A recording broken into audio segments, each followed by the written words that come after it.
The excellent path for human beings. We can learn the course of humanity by using the body and mind as our scriptures, that is, to try and be aware while using the body and the mind. To study and watch, to know and see, by using the method of developing awareness as taught by Luangpor Teean Jidasubho, namely the rhythmic meditation of moving the arms, and the walking meditation.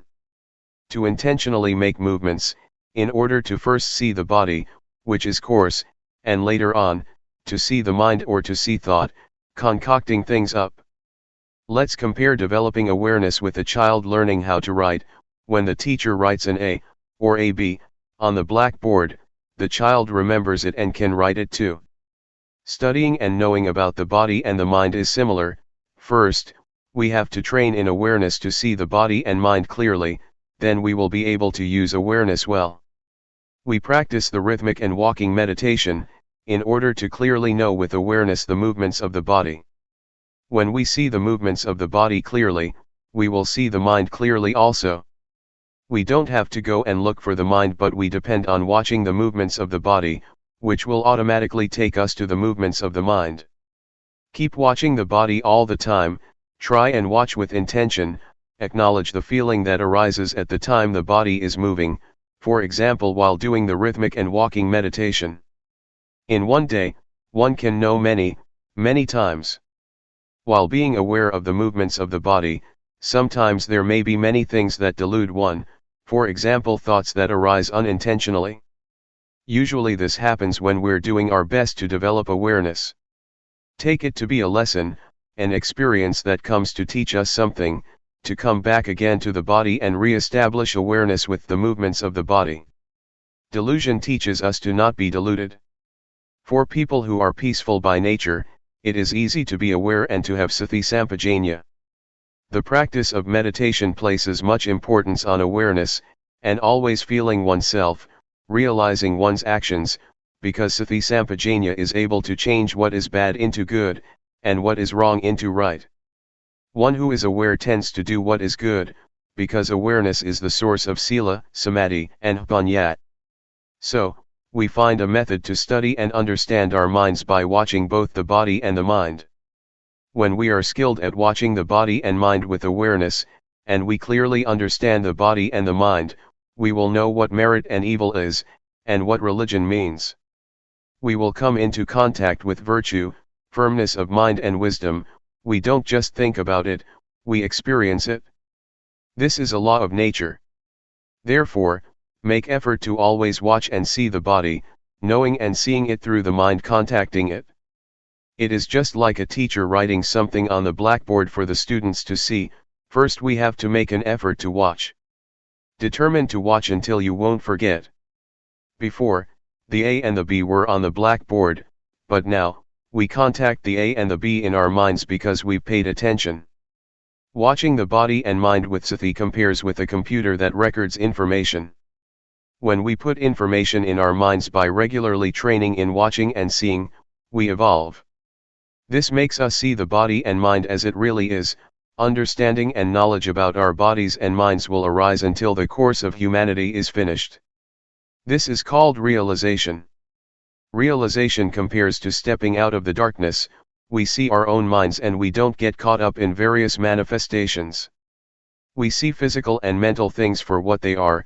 We see the nature of both the body and the mind, and we see what kind of physical and mental manifestations there are, for example, heat, cold, like and dislike. If we don't see clearly, we yield to nama and rupa and their conditions, and we are under the power of proliferating thoughts. But when we are fully aware, we escape from that power. It is like solving a mathematical problem. One is able to do it when there is nothing hindering the mind. So, to come to understand the body and the mind is like finishing the basic course completely. Before, we used to be caught up with the conditions of mind. For example, being the one who is hot, when feeling hot, being the one who is cold, when feeling cold, being the one who is hungry, when feeling hungry, or being the one who endures pain, when feeling pain. We were the one who is caught up with all those manifestations. This is called to yield to conditions, letting them be the boss. When awareness arises, those things cannot be the boss any longer because we see that they are just conditions of the body and mind. Anger, for example, is a condition, it is not permanent and it doesn't have any essence. To see like this, is therefore comparable to the arising of a magic eye, that receives and knows the expressions of the body and the mind. The magic eye means, to be fully aware and to see that Rupa Dhamma, and Nama Dhamma, are subject to the three characteristics, of impermanence, valuelessness, and non-selfhood. Then, we're able to let go of body and mind. This is similar to not having a whole lot of rubbish scattered all over the place, as we did before. Whatever happens to the body and the mind, we throw all those conditions of body and mind into the three characteristics of anajjung, dukkung, and anatta. Before, we had lots of garbage which was a hassle, there were stains of suffering, stains of anger, of desire, of delusion, of love, of hatred, of heat, and cold. But now, we don't have all that rubbish anymore. It is merit to see impermanence or to see the three characteristics. Merit here, refers to seeing the conditions of body and mind, and to be able to use the body and mind in one's life, in the right way. Evil is to not know the conditions of body and mind, it is compared to darkness. Such a person is considered to be uncultivated, both the body and mind are undeveloped because one allows proliferation to be in charge. This makes one hold on to anger, lust, and delusion. Sometimes one lets anger be there for several days. When we clearly see and realize the body and the mind like this, we are no longer uncultivated, we are high-class people. Religions deal exclusively with people, they are teachings about the body and the mind. We all have a body and a mind. Both merit and evil can be found within us, in our actions. When we practice up to this point, Rupa and Nama, or the body and the mind, treat each other in the right way. Before, the body and the mind were oppressing each other all the time, for example when hot or cold feelings would arise in the body, the mind would suffer, or when anger would arise in the mind, the body would be uncomfortable. They would oppress each other all the time. But now, we see the body and the mind relating to each other in the right way, because awareness is there to watch them.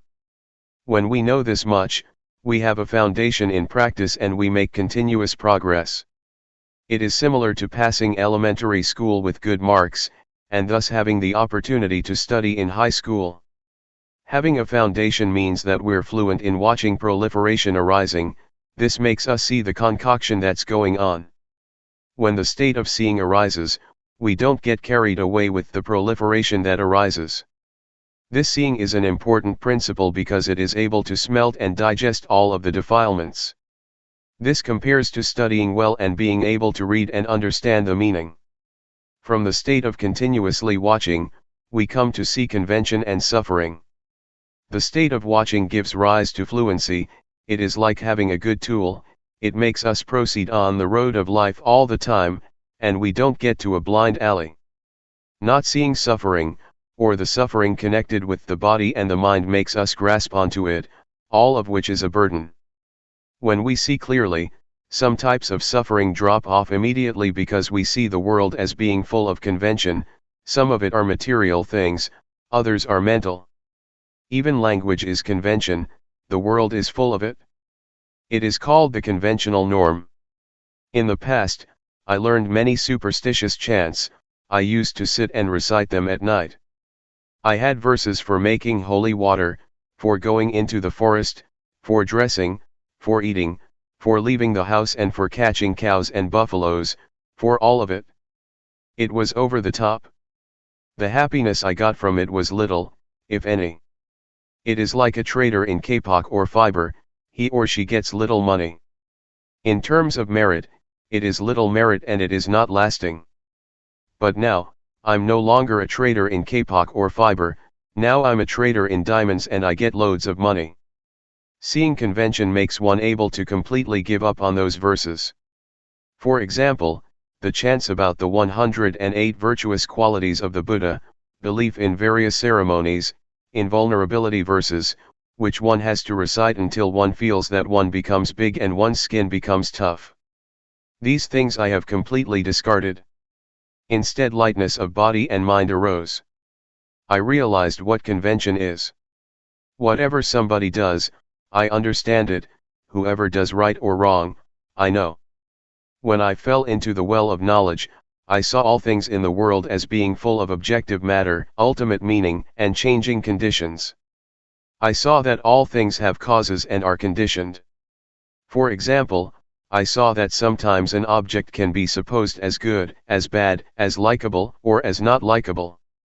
Ordinary people assume words like love, hate, like, dislike, beautiful, ugly, they take this person to be good and that person to be not good. This is all quite ordinary, but it makes one not free in seeing. This is called, knowing convention, the norm, and ultimate meaning. On knowing these things the mind is set free because the state of seeing clearly has arisen. Falling in the well of knowledge means to know in all postures and all movements, one knows while walking, while sitting, while seeing, while hearing, etc. This is called the arising of wisdom knowledge. It leads us out of the various problems. Seeing clearly supports our continuous progress, one comes to know what virtue is, what firmness of mind is, what wisdom is. One really makes contact with merit, it is not like before when we just had ideas about it. I can assure you that the mind that really experiences merit, doesn't fall in hell, is not a hungry ghost and is not a thick-headed demon because one knows what is right and wrong. To experience merit is therefore useful. To come into contact with evil teaches one to let go of it. It is similar to having stepped on a thorn, when we see thorns, we don't step on them as before. So, really making contact with merit is for the extinguishing of suffering, for peace, and for liberation. When we stay with virtue, we experience virtue, there is normality in both the body and the mind, the body is in its normal state and the mind is in order, the mind doesn't go up and down, it doesn't run wild. The state of normality of the body and mind is virtue, firmness of mind, and wisdom, thorough understanding, arising, which keeps purifying the mind and sets it free. Knowing the causes and conditions makes one not stupid, not deluded, and one is able to contact sila, samadhi, panya. This is called the training in virtue, it is the virtue that arises from the path of practice. The state of watching and then seeing, and having seen, not being caught up, is the genuine path to overcome suffering. When one watches continuously, the mind will be purified, it is the living of the spiritual life. This is the way to come in touch with virtue. Always stay with this state, it is the training in sila. It is the virtue that melts and eats up the corruptions of mind, and one is able to let go of evil, do what is good and purify the mind. It can be taken that the training in virtue is really advantageous. It is not the kind of virtue that one recites in a ceremony. Right now, in carrying on with one's life, one can find virtue. One is then someone with real virtue. Sila makes the body, speech, and mind normal. At this stage, we have really become a human being, and really closed the door to hell and the evil destinations, because we know the path, we know virtue, firmness of mind and wisdom through experience. It is not knowing through memory, thinking or figuring things out. Rather, we meet and see, we experience sila, samadhi and panya, we experience the noble path and the spiritual life, brahmacharya, which is purity. Before, it was as if there was more than one person inside, one person was the watcher, one person was the thinker, and the one who made movements was still another person. But now, in the state of watching, all three come together as one. The state of watching arises, when developing awareness with the movements of the rhythmic and walking meditation, it makes it easy to know and see the movements of the body and the mind, the concocting thoughts. In the past, proliferation would control us completely, and that would give rise to sleepiness, restlessness, doubts, etc. But with awareness, we are able to conquer proliferation, and those mind states no longer exist anymore. This compares to traveling on a highway. When we pass this town and that village, where do we get to and what is it like beyond there? Well, nobody has to tell us, we know, see, and experience that for ourselves, naturally. Next, one comes to know, see, and experience what angels are. Angels are people who are ashamed of doing anything that is evil. They don't dare to think evil thoughts, speak evil words, or do evil things. Before, I used to understand that angels were up in the clouds. I thought that there was a heaven up there. It's all right to believe that, but those angels cannot help us. The kind of angels that arise within us refer to having a sense of shame of wrongdoing. One doesn't dare to think, speak, or act in evil ways. One doesn't even dare to think. This is what angels are. Angels are within us, so we don't have to bow to them, we don't have to pray to them. I had never thought like this or known like this, and so I would like people to study and come to know it, to practice with it. One day, as I was doing walking meditation, I thought to myself, this person probably doesn't know, that person probably doesn't know. I thought about my parents, my relatives. I wanted them to do walking meditation, I wanted them to sit down and build up awareness. I thought with loving kindness and compassion, I wanted to help them. Walking on the excellent path makes us go beyond being a man or a woman, being a hungry ghost, a demon, or a devil. One becomes a human being, one who has a superior mind. Someone with virtue, who lives one's life according to the noble path. One abandons what is evil and does what is wholesome. One's mind is like that of the gods. One knows merit and evil, and one genuinely understands Buddhism. This is what the excellent path leads us to see and understand. Religion exists in people's very hearts if those people refrain from evil, perform only good actions, and their virtue is pure. But if one still thinks in evil ways, it can be taken that one hasn't reached Buddhism, even when one recites the words Buddhang, Dhammang, Sanghang, Saranang Gacchami, I take refuge in the Buddha, Dhamma, and Sangha. Religions teach people not to have suffering, religions teach people to do good. If one is still suffering, one is not reckoned as one who has reached the religion. One's life might become blemished, it might go downhill. When we arrive at religion, we relinquish evil and do only what is right. This compares to someone who does certain things, until he or she makes a living with it and is stable in it. He or she is able to depend on it, in order to live his or her life. This is how we experience things. The state of watching and then seeing, and when seeing, not being caught up, is the most concise action. It is like the Dhamma is really in our fist, we don't have to do a lot. Before, I was in a mess, I clung to ceremonies, clung to others and believed in rituals. I was even afraid of my own thoughts, because with thoughts come doubt, fear, love, and hate. But when full awareness arose, I wasn't like that anymore because I determined to only just watch. It was as if my life came down to just doing that much. Studying and practicing until one reaches the state of watching and seeing, and not getting caught up, is the point of completeness, the point where all things come together. It is the diamond of the Dhamma, because one is able to smelt the fetters, 10 deep-rooted and subconscious tendencies in the mind. Seeing Rupa and Nama, seeing suffering, seeing convention and seeing the mind proliferating, gradually diminishes the ego. The mind gradually turns into one of a human being, which means that there is morality as a refuge. The way to hell and the bad destinations is closed off, because one refrains from evil, only does what is good and really makes the mind pure. The door of the truth is opened, the mind is free because one can destroy the ego. One abandons the first 3 fetters, namely, personality view, doubt, and attachment to precepts and practices. At this point, the mind changes and comes to see and understand. Before, it was as if the ego was hiding by the door. But now, the watcher keeps a watch over the door. As soon as the ego appears, it is discovered and the ego falls apart because it can't endure verification. It could be compared to a tree that has fruit. As soon as one shakes it a bit, some fruits will fall down. And in the same way, greed, hatred, and delusion, and those three fetters that are deeply instinctive and are conditions, that arise from the body and the mind, drop off and disappear. The mind that changes into a noble one, is the superior mind that is able to destroy the ego. When one experiences this, the ego drops off and is finished with.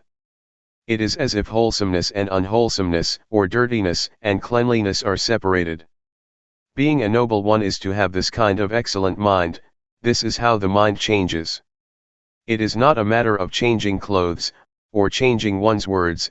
It is not a matter of ordaining, using this or that ceremony. That is just convention, that is being a monk through convention. But when one is a noble individual, one is far removed from suffering and defilement. Suffering and defilement are the enemies of life. The ego with its attachment is an enemy of life, because wherever there is ego, it is like having stains, stains of losing, of winning, of happiness, of suffering, of getting, of losing, etc. When one can relinquish the ego, it is like having a dilapidated car that gets fixed up, and restored to its normal condition. The body and the mind are the same.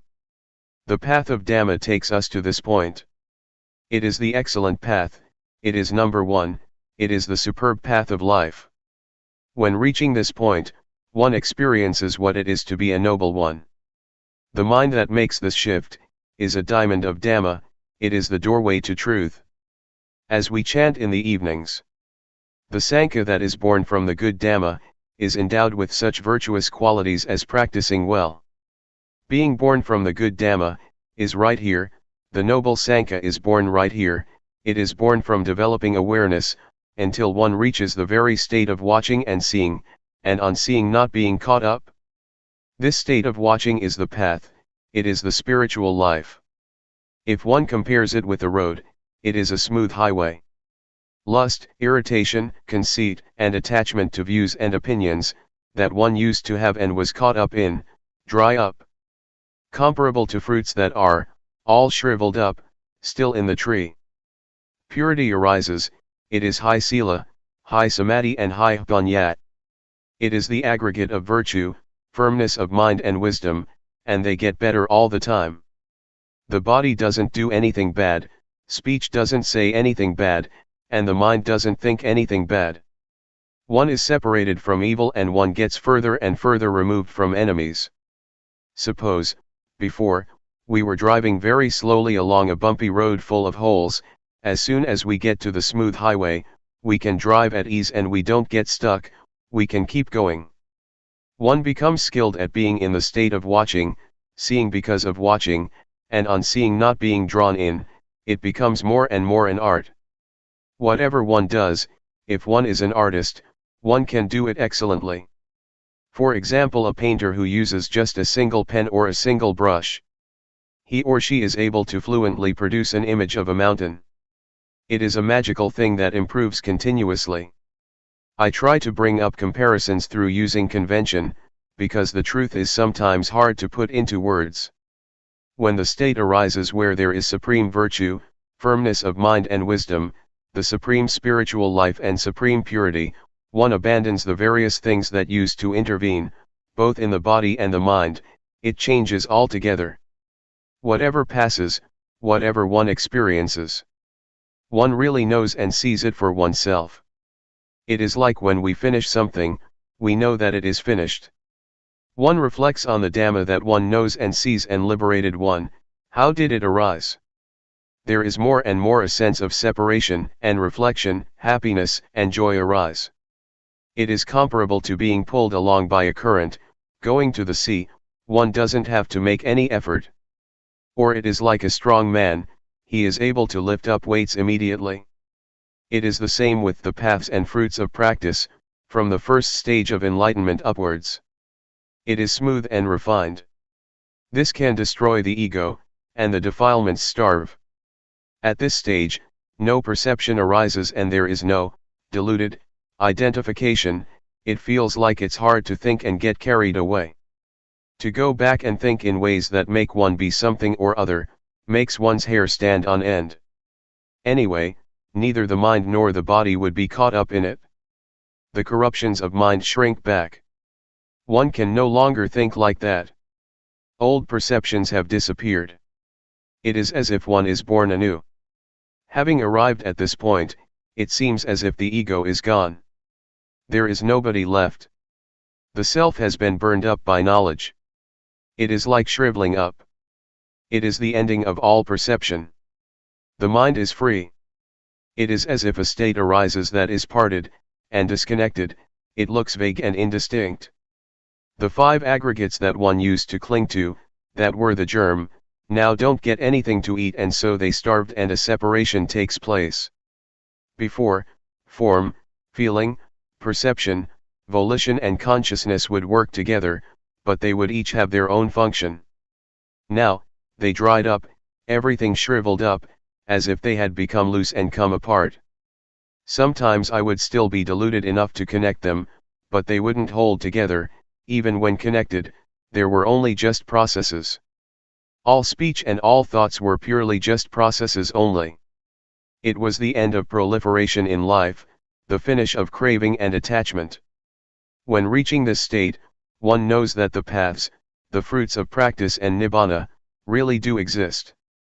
One knows that non-birth, non-aging, non-sickness, and non-death, really do exist. Luangpor Teean knew this matter, right at this point. The Buddha, the Dhamma, the Noble Sangha, the paths, the fruits, and nibbana, really exist. We are really able to be liberated in this lifetime. Teaching people to know this matter, can be taken to be the greatest thing in the life of human beings. It is better to teach people to reach this final goal than to teach generosity, because this leads to the end of suffering, the end of being. This is the most excellent thing. If this state arises, then help to support this teaching. If there is nobody to talk about it, there won't be anybody to listen to it, and the Dhamma will completely disappear. I consider talking about the truth to be my profession. When one takes the truth as one's profession, one has to talk. If nobody shows people how to practice, it will be the end of the truth. If you are interested to study and practice, I will arrange food and a convenient enough place, a hut or a meditation hall for you to use, so you can try out training yourself. Before, I used to live out in the country, far from civilization. When many people would come to practice, there would be a problem. Sometimes there would be a deficiency of things, which would make it inconvenient for the practitioners. But at present, I have a place, and if you're interested, I will look after things. I will be your friend as far as I can. We will share happiness and suffering. Don't suffer by yourself. I'm sure that I won't lead you along the wrong path, because I have discovered the path to some extent. When seeing suffering, one discovers suffering. When seeing something that is wrong, one overcomes what is wrong, and when one discovers the path, one can reach the final destination. No matter whether you are ordained as a monk or not, I have a place prepared for you. If you have suffering, don't do anything else. I really have found the way out. It is the number one way. Reflect on this, but you shouldn't just use reasoning. You shouldn't create conflicts or just have blind faith. Don't be averse to anything. These words are just words. Once they have been received, they might disappear, but if you're interested, try out to practice. If you read these words and immediately confidence arises, it is not right. First, practice. If, having practiced, results arise, then be confident. If, having practiced, there are no results, then find another method. Meditation is something that has to be tried out through practice. When one experiences it by oneself, one's actions will sort things out. or destine the course of one's life, by themselves. It is not a matter of figuring things out or memorizing, one must put things into practice and one must experience things for oneself. Being aware is to develop the four foundations of awareness. Anybody who turns up the hand or makes other movements, and is aware of it, is practicing in the right way, because awareness is the sprout of enlightenment, that is, it makes wisdom spring up. One must start up from this point of making use of movements. It really is the birthplace of the four foundations of awareness. This really is the excellent path. It is called, Agamagko Visuddhya, the excellent path for purification. Buddha arises from building up a lot of awareness. One has to do that oneself and practice oneself. The method of developing awareness, as Luangpor Teean teaches, is really up to date. The more diligent one is in building up awareness, the more one knows, sees, and understands one's life. Awareness is with us all, as long as we have a body and a mind. To have awareness is the treasure of a human being. It is the same for all of us, without exception. No matter what country you live in, what nationality you may have, or what language you may speak. Be aware, just raising the arm, feeling it, is already good enough. Guidance to train oneself. We must use our lives to train ourselves diligently. We must take ourselves to the ultimate and final goal. This is called an excellent life. If we don't train ourselves, it is easy to get involved in things. For example, if there is suffering, we suffer until we die. So we have to train diligently in order to overcome doubt, worry, sadness, anger, desire, delusion, etc. This is called following a good example. The characteristics of our thoughts are the same, they don't differ much. Whatever one is familiar with, one thinks about that, following our disposition and character. The environment has an influence on our lives. For example, someone is born in a good family but the environment is no good, and it gives that person information that is no good. The result is that that person receives bad information. A bad past leads life to delusion and bad actions. This is a law of nature.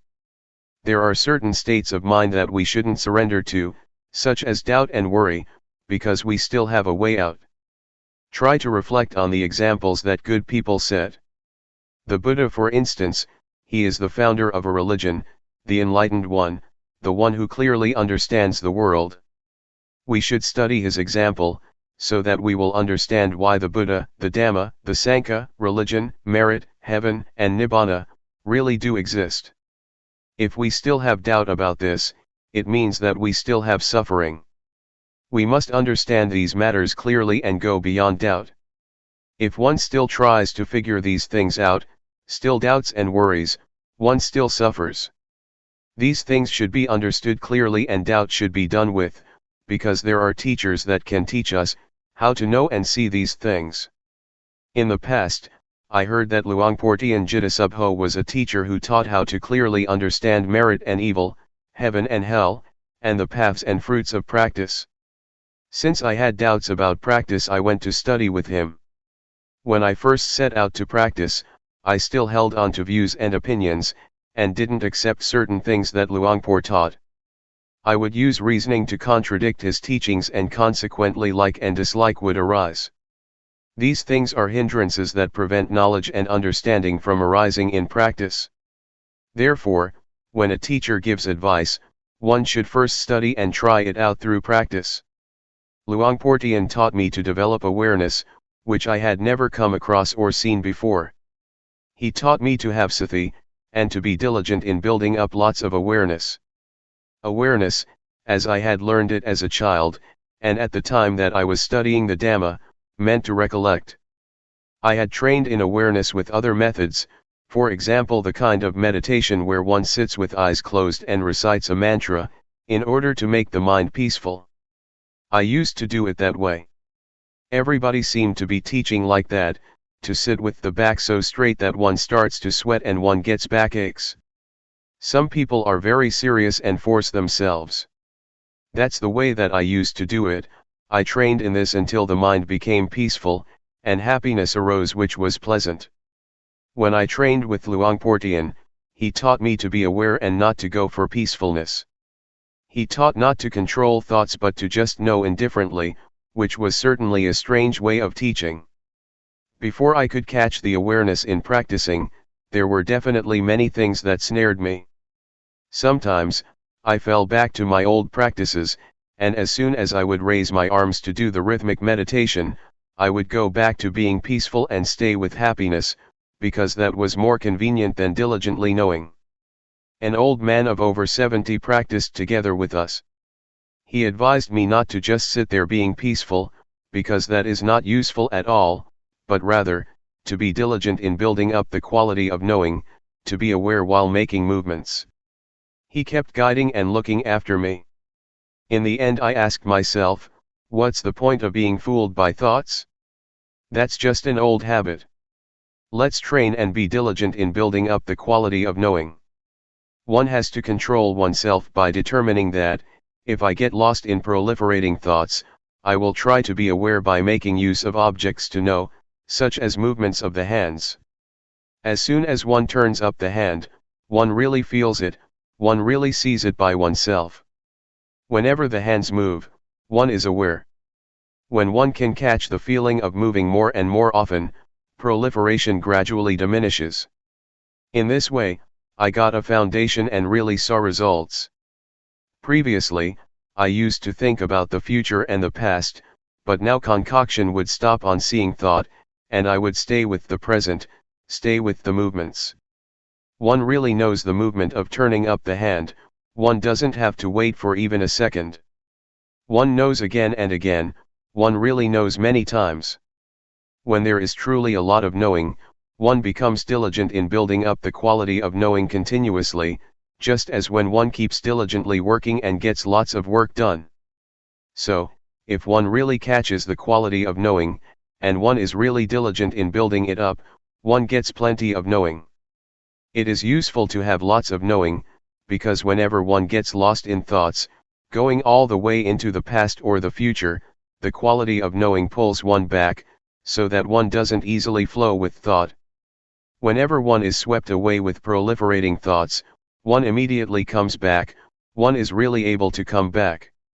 We're able to train and give rise to the quality of knowing in the various postures, for example, while doing walking meditation, or making movements with the arms. Whatever you take hold of, know it. The breathing, know it. Just have only this quality of knowing, and you will have a foundation.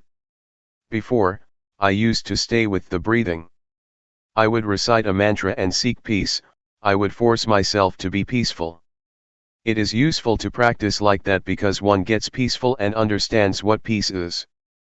But when I reached this state of knowing, I understood that the state of being aware and awake is something different from peace altogether. Awareness gives rise to knowing, one doesn't stay with peace. When we blink our eyes, we can know, when we swallow saliva, we can know, moving a finger, we can know, breathing, we can know. Whenever we touch something, we can know. These are examples. Therefore, creating this quality of knowing is a kind of art. It can be created in all postures and movements. All it takes is that one puts forth effort to know what's happening within one's body. It is comparable to having a set of tools that one uses to build up lots and lots of knowing. If one does it in the right way, diligence arises. There is an old saying that says that it is as easy as rolling a boulder downhill. But if one doesn't do it in the right way, it is as hard as rolling a boulder uphill. When one does it right, one gets a foundation and one becomes diligent to practice and build up awareness, without anybody having to tell one, one tells oneself and creates plenty of knowing. One becomes diligent to know in using one's daily life, always trying to find ways to be aware. Even though at times people or friends cause us to get lost, we make effort to avoid that. We are careful to take the chance, to know for ourselves the things that arouse knowing. Nobody has to tell us. It's like working, when we do it right we are diligent and fluent, but if we don't do it right it's like banging our head against a brick wall. We know and see for ourselves what delusion is like and what knowing is like. We know and see what the advantages and disadvantages of knowing and delusion are. And so, we prevent and deal with things automatically. One has the answers oneself and doesn't have to ask anybody. If there is a lot of knowing and one knows for long periods of time, one will see the conditions of the body, because the quality of knowing is the one who watches the movements. However, this doesn't mean that one will see this immediately, because sometimes, as the body is moving, instead of just seeing the body, there are things that make us get lost, for example, feelings that arise due to unintentional thoughts, or various moods, either coming from the body or the mind. These things incite us to get lost, but we don't. These things are there, but now we have seen that they are just feelings. People who have trained in meditation before, will just meet with coarse feelings, and the refined feelings that exist in the body and the thinking mind, they won't see. If we build up the quality of knowing until it is the boss, it will be able to distinguish delusion from knowing, even though delusion, proliferation, was in charge before. We will be able to pass through subtle feelings without having to get involved. It compares with traveling and passing through various villages. We leave this and that town behind us, and pass through without getting involved. But someone who easily loses awareness, is incessantly interested in the thoughts that come up, reasoning in every way, and loses a lot of time by thinking. Like, dislike, and all the rest of it arise. This is someone who is not determined to walk the path. The Buddha said that, someone who is heedful is awake when others are asleep.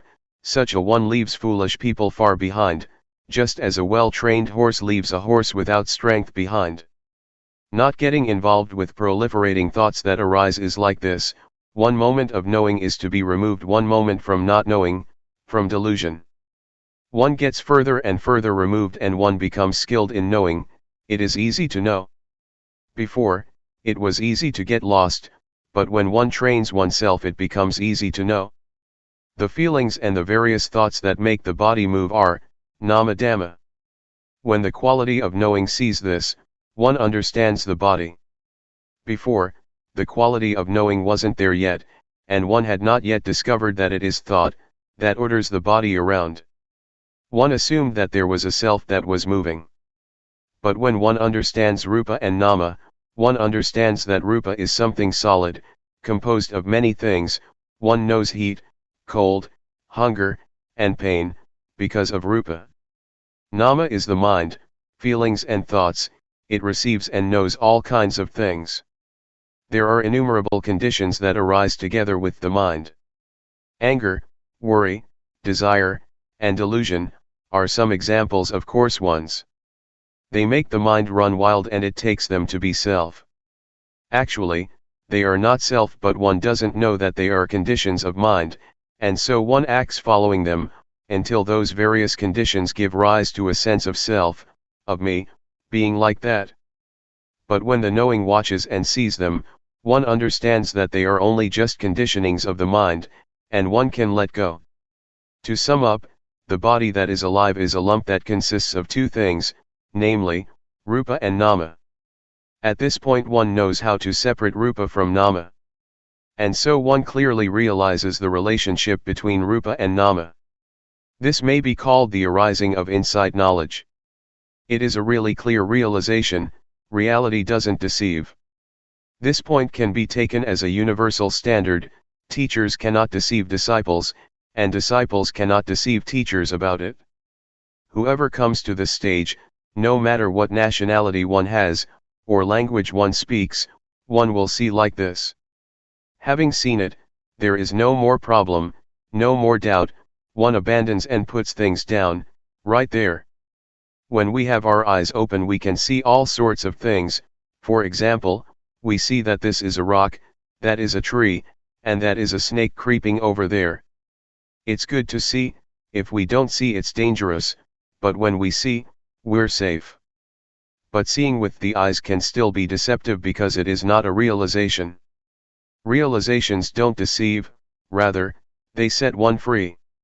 There is security in realizations. To see is to make an end of one's burden. When the quality of knowing sees rupa as a lump of suffering, It creates the feeling of having pity on the body, because the body doesn't know anything, it just does its duty. It gives us signals of what is dangerous, for example, heat and cold, so that we can do something about it. We didn't see this before, and so we thought that I am hot and I am cold. But now we see Rupa, and so we know how to solve the problem. The body is suffering already as it is just a lump of suffering. One has to breathe, has to swallow saliva, has to blink the eyes, has to stand, has to lie down, has to eat, has to go to the toilet, etc. When we give it more work to do, such as smoking cigarettes, it is a burden for Rupa, we make it suffer even more. The mind is the same. When we're angry, we give the body suffering. This is oppression that works from both sides, from the side of the body as well as from the side of the mind. This kind of relationship between the body and the mind is not appropriate at all. When there is the knowing, or the state of watching, peace arises. And Rupa and Nama relate to each other in the right way. Before, I used to think that I didn't have suffering, because I didn't do anything bad, that was because I didn't know what suffering was. Whoever thinks like this can be taken to be crazy, crazy with self. So, in the past, I didn't understand myself. Likewise, having or being anything, as well believing one's own thinking, is dangerous because one understands that to think like that is good, and one doesn't see that there is any problem to be solved, one assumes that things are like this or like that. One knows through thought, one is through thought, one sees through thought, and one gets and attains through thought, when one is not in contact with the present. When we're faced with facts that contradict what we thought, we don't have a way out of suffering or out of our ideas, constructed in the past. If one knows the suffering of Rupa and Nama, one will understand that they are really lumps of suffering. Pain and sickness are conditions of the body, this is called the disease of the body. Anger, for example, is a condition of the mind, this is called the disease of the mind. When we don't know this, we cling to all kinds of things and create suffering in the mind, such as love, hatred, anger, desire, and delusion. When we wake up from the disease of body and mind, we see the suffering of Rupa and Nama. It is as if this quality of knowing opens the door, and we can see through. The knowing is like an eye. Before, we had our eyes closed and didn't see, there was only just getting caught up with all sorts of conditions. But now, the quality of seeing arises because there is knowing. This is called training oneself. This is the way that I have trained myself. It is really the guideline for people. It makes one see the convention of body and mind, for instance fame, possessions, money, children, husband, wife, land, etc. The world is full of physical and mental objects that are convention, inside as well as outside. One sees this penetratingly. It is as if the power of wisdom knowledge sees that these things are conventions of Rupa and Nama, diseases of Rupa and Nama, Rupa Dhamma and Nama Dhamma. Before, we didn't see these states, and so we got caught up in all kinds of conditions. Knowing convention makes one feel light. In the past, I used to go for all sorts of things, superstition, verses, chants, and I believed in rituals. On performing some of them fear would arise, others would make me bold, doubtful, happy, or sad. I ended up with nothing because it's all nothing but convention. A thing is sometimes assumed to be likable and sometimes not likable, it can change, and we go for it all. When I came to see Rupa Nama and convention, I felt light. It is not like ordinary seeing, but when one sees, suffering disappears. The gross kind of suffering, such as suffering that comes from foolishness, delusion, and stupidity, really disappears. It compares to having finished one's studies, one is able to read and write, doesn't get stuck, has enough knowledge and is able to stand on one's own feet. What I'm talking about is a universal standard, it is a fixed formula, just like mathematical formulas, 2 multiplied by 5 is equal to 10, not 11. When all this knowledge arises, One knows what other people are saying, one knows the objects that one looks at, there is just knowing and joy. It is insight, because one now has the eye that sees the Dhamma. It is fun to watch, whatever one looks at, one hits it on the spot. Both material and mental phenomena, inside as well as outside. Whatever happens to the body and the mind, one knows immediately, and one leaves it behind without hesitation. Before, when something would come in contact with the mind would ripple. Now the mind doesn't ripple, rather, the object that comes into contact with the mind is set free. When I was still a layman, I went to practice Dhamma at the Budayana forest, in Loi province. I had to use a wooden platform from a nearby monastery, and I bought a plastic sheet to make a roof. Tattered monks' robes were used as walls, because in July there is plenty of rain. As I was practicing, somebody told me that I should understand Rupanama, because he saw me practicing for a long time without understanding it. Some people said that they knew, just practicing for a week, and they knew Rupanama. But I practiced for 2 whole weeks and still didn't know it. I thought to myself, I really have to see it in my mind, I'm not going to just remember others' words or figure it out with my own thinking. That's how Luangpor Teean taught, he taught to practice and see it for oneself. Next, I thought, Luangpor Teean used to say that he had made large offerings to the monastery, including building a ceremonial hall, all by himself. But I am a poor man, I didn't do all that. I probably don't have a chance to realize the Dhamma. These thoughts made me feel inferior and doubtful. Then I thought, but I've done some good things, maybe not as much as him, but I've made merit, built a monk's hut, and I am not a bad person, I don't have any stains of wickedness. I've always been virtuous because my parents are Buddhists and taught me to do what is good, and that's what I've been doing all the time. Especially when I studied superstition, I had to keep precepts, I couldn't gamble. My character was like this. Reflecting like this, made me a bit proud of my past because I was not an evil person, but why didn't I know the Dhamma? I asked Luangpor Teean, are there any practitioners who don't get any knowledge after having practiced? Luangpor Teean said, that has never happened. It seems that I am the first one, because after 2 weeks I still don't know anything, I remarked. Luangpor Teean walked up to me and grabbed my hand. I said, you have made merit and made offerings, but I have never done as much of that as you, I guess I don't have the merit to know. He answered, never mind, don't worry. Are you practicing sincerely? I said, I really am, Luangpor. Luangpor Teean said, practice here for 1 month. How much money do you get for 1 month's work? I answered, I get 1,000 baht a month. In those days I was a hired hand, making doors and windows for houses. This was building work, skilled labor, and I would get at least 1,000 baht a month. Next he said, if you practice for 1 month and you don't get any knowledge, I will give you 1,000 baht, I really promise you that. But you have to practice sincerely. From then on, I was energized in practicing. Practicing in those days, I would sometimes get lost in criticizing certain monks, thinking that they didn't have the same virtue as me, because I saw them playing and joking. Sometimes, they told me to go and look for bamboo shoots or to climb a tree and collect fruits. I asked myself, is this called practicing Dhamma? It made me think about leaving. But having reprimanded them in my mind, I no longer looked at others. Instead, I only watched and listened to Luangpor Teean. I didn't pay attention to others and create a mess and a burden for myself. So, I made a firm resolution to build up awareness, to build up sati. After practicing Dhamma for less than 20 days, I had an experience and lots of knowledge arose. When practicing in the right way, it becomes as easy as rolling a boulder downhill.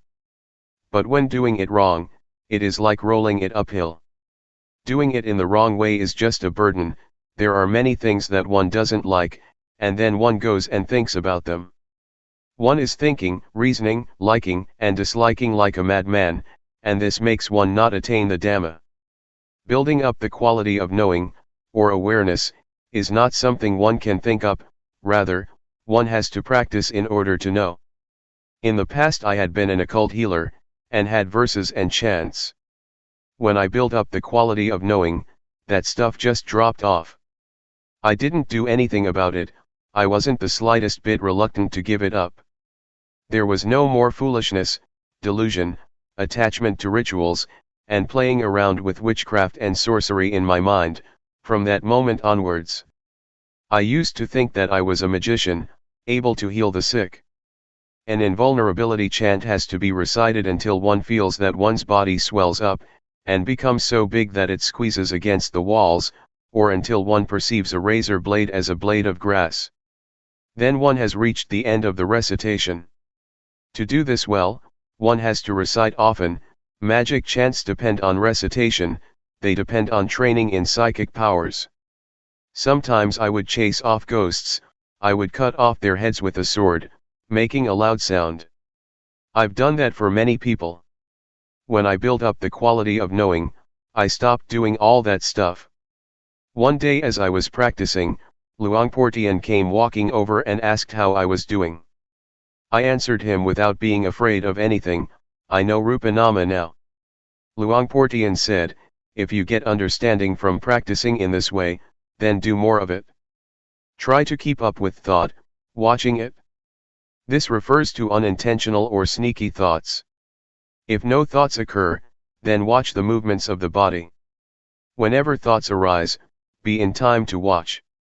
Luangpor taught me to work with the mind, to watch both the body and the mind with awareness, to watch and see suffering, suffering of Rupa and of Nama, to watch and see physical and mental phenomena, and convention of Rupa and Nama. When proliferation arises, one shouldn't give it priority. One should do one's duty of watching the movements of the body and the thoughts in the mind. One shouldn't give attention to thoughts that come up by themselves. Build up awareness that is in time with the thoughts arising. When one knows the thoughts in time, one doesn't incline to go with the arisen thoughts. So, it is our duty to build up awareness. When one builds up more and more awareness, in the end it suddenly meets up with thought. It is as if one opens the door and collides with thought. At the moment a thought is about to come up, we are lying in wait at the door. As soon as the thought arises, whack, we know it in time. It's like a surprise, and the thought fails to establish itself. This makes one see how wild concoction is, sneak thoughts, and it makes one see the origin of suffering. This is not like ordinary knowledge, it appears in an electrifying flash. I definitely have seen thought clearly. Before, we got carried away with thoughts, sankhara, which are the cause of suffering. We wandered here and there with thought, and we got lost in it. One is not free because of thought. To give an example, a thought arises and one becomes afraid, one starts to think about something and one proliferates defilement and craving. We didn't see this clearly before. When I came to practice with Luangpor Teean, I clearly saw how bad mental formations are. It's like a dog chasing a deer, we were able to follow and keep up with the things that deceived. It is comparable to somebody who plays tricks, they have fun in deceiving people, but as soon as we see what they're doing, and we keep up with their tricks, we then know that it is nothing at all. They really can't deceive anyone who realizes what is going on. There are two kinds of thinking, namely, first, unintentional thinking. This is illusion, it makes one get lost, on thinking one is led along the wrong path.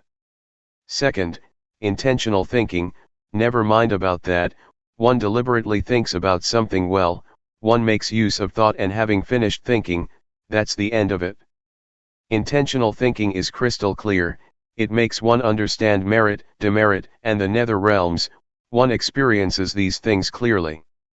I can 100% guarantee that, by understanding like this, one closes the door to the lower realms.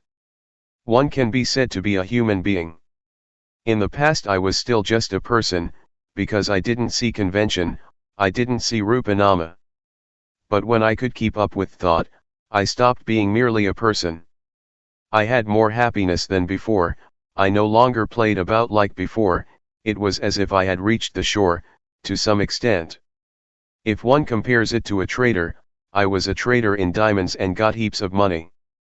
Previously, I was like a trader in kapok or fiber crops. What a mess, what a hassle. And I got only a little money, a little happiness and a little merit. I thought I would get merit from others or from doing this or that, just mind stuff. There is a shift that takes place in the mind on seeing thought. To go and proliferate as before makes one's hair stand on end. To see thought helps one to behave differently than before. I really saw it crystal clear. To suddenly meet up with thought makes an end to coarse behavior. Everything that is unjust disappears. It is like bowling, the pins all tumble over, one after the other. Suffering is comparable to fruits up in a tree. When we shake the tree just a little, the fruits fall down, but not all of them. Foolishness, crude forms of suffering and anger, desire and delusion are affected, but not a lot, they are just shaken up a bit. Being a human being means to be someone with virtue. When there is virtue, there is normality, there is peace. Samadhi refers to the mind that is in order. When there is order, there is no mess and the mind becomes tame. Wisdom means to know all around, to know how to solve things within oneself, to know how to liberate oneself and not to sink down, being caught up with all sorts of conditions, but to be free. This is how I knew, and later I understood other things as well, such as angels. To be an angel is to have a moral mind, not daring to act or think in bad ways. I understood Buddhism, and I understood the three characteristics of all conditioned phenomena, namely, that they are impermanent, without intrinsic value and not self. Seeing Rupa Nama, seeing the conditions of body and mind, and seeing all things as they really are, is like having a magic eye. One sees that all things are impermanent, it is like seeing the place to dispose of the conditions of body and mind, one used to cling to. The mind becomes clean because there is no rubbish lying about in it, there are no smuts of love, regret, anger, suffering, obtaining, losing, winning or failing. This state of mind is called, seeing the three characteristics. Merit is to have an upright mind. Religion exists within us. Evil has to be abandoned at the body, speech, and the mind. If one still thinks, talks and does bad things, to take refuge in the Buddha, Dhamma, and Sangha by reciting a formula, is useless. I didn't know this before, I thought that thinking was something refined, that whatever one thinks, nobody sees it. But in seeing it I know that unintentional thoughts are gross, they are dirty, and because of that I don't dare to think. When one doesn't dare think, how is one going to talk and act? So whatever is bad, I don't dare do it, not even to think it. This is called being an angel because one is established in the morality of angels. The kind of angels that one can really meet and see are the angels that arise in the mind, that is, one is afraid of evil, one doesn't dare to perform what is bad. As for the conventional angels, they refer to kings and important people, who have happiness and ease, without much suffering. On reviewing the previous stages, from seeing Rupa Nama onwards, it appears as if Rupa and Nama encourage us, they don't leave us. The three characteristics don't leave us. They are like a stack of provisions, or reserve players at a sports event. In other words, they are a big army. Seeing the stages all the way through gives us encouragement. One knows, sees, and understands the three characteristics, and it is as if they keep following one continuously. To be an arahant, refers to the mind that is utterly pure. When one enters the stream, that leads to Nibbana, the angels come to praise one. It is only human beings that are able to reach the path, fruits of practice and Nibbana. Therefore, human beings are considered to be the uppermost beings. It says in the scriptures that being born as a human being is a great gain. In the state of being human, the mind really rises higher. It is not just a matter of having 2 arms, 2 legs, and a head on top of the shoulders. That is still not a sure thing. It might be a spook, a giant or a hungry ghost. But practicing up to this stage, one really is a human being.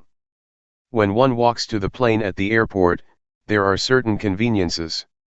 On walking to the door just opens up for us, no need to open it yourself. Going up, there is a conveyor that takes one's suitcases, one doesn't need to carry them oneself. A Brahma god doesn't have 4 faces, as some will have it, rather, this refers to the qualities of loving kindness, compassion, sympathetic joy, and equanimity.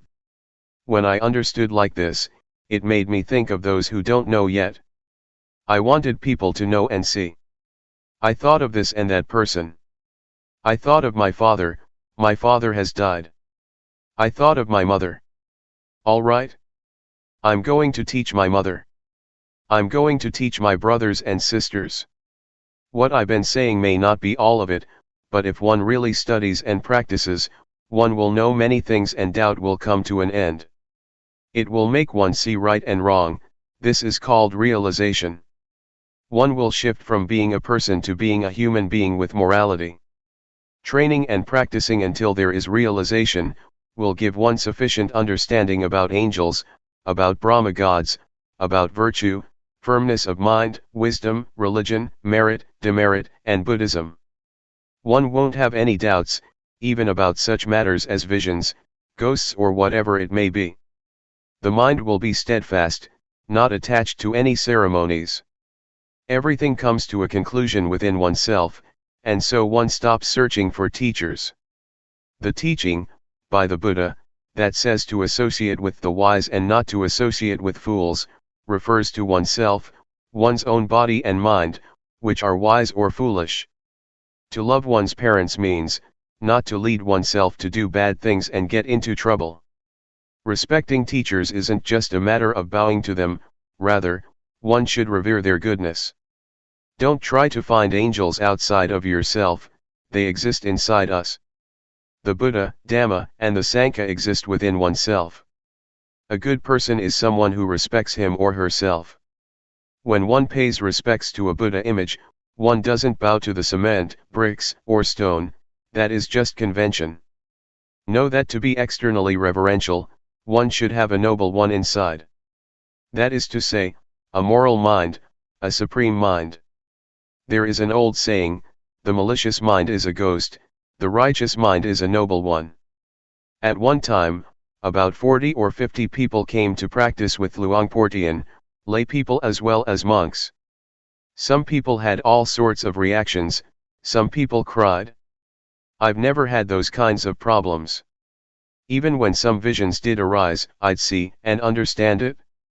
It is like having eyes, one looks and one sees according to reality. For example, one sees mosquitoes swarming around, one sees a snake coming, one sees thorns, one sees an overgrown path in the forest, or one sees a cleared path. One sees similarly in the mind, one knows what to do, and so there is no more doubt anymore. No more doubt about the teaching of the Buddha and the noble ones, about what convention and ultimate reality is, about visions, about what tranquility meditation and insight meditation is. One has experienced it plainly and there is no wavering. One doesn't go and search anywhere else anymore, one has enough knowledge. Abandoning evil, and doing what is good, is really to be done right here. At our very body and mind. One sees the mind that stealthily thinks. It is full awareness that tells us so, it sums things up for us, that is sufficient knowledge and understanding. Once, I did some teaching together with somebody who taught a different style of meditation. That teacher taught to create an image in the mind. But the group of practitioners who had developed awareness, was aware and didn't think up a mental image, they didn't get attached to a sign. They weren't stuck on all kinds of ceremonies, such as the ceremony to cut off kama, by using cloth, incense, and other things. These types of rituals are finished with, they stopped doing them. They have stopped looking for teachers that teach one to know anything other than awareness, because the real thing is right here. One identifies with the qualities that one puts in one's mind. If you care for your children and love your husband or wife, then don't create suffering for yourself and don't be a bad person. If you are a bad person, you suffer. Your parents are worried, they have problems because of us. Loving one's children and wife is not just a matter of thought, rather, one should behave in a good way, don't be someone who makes trouble. All this depends on oneself, religion is within oneself.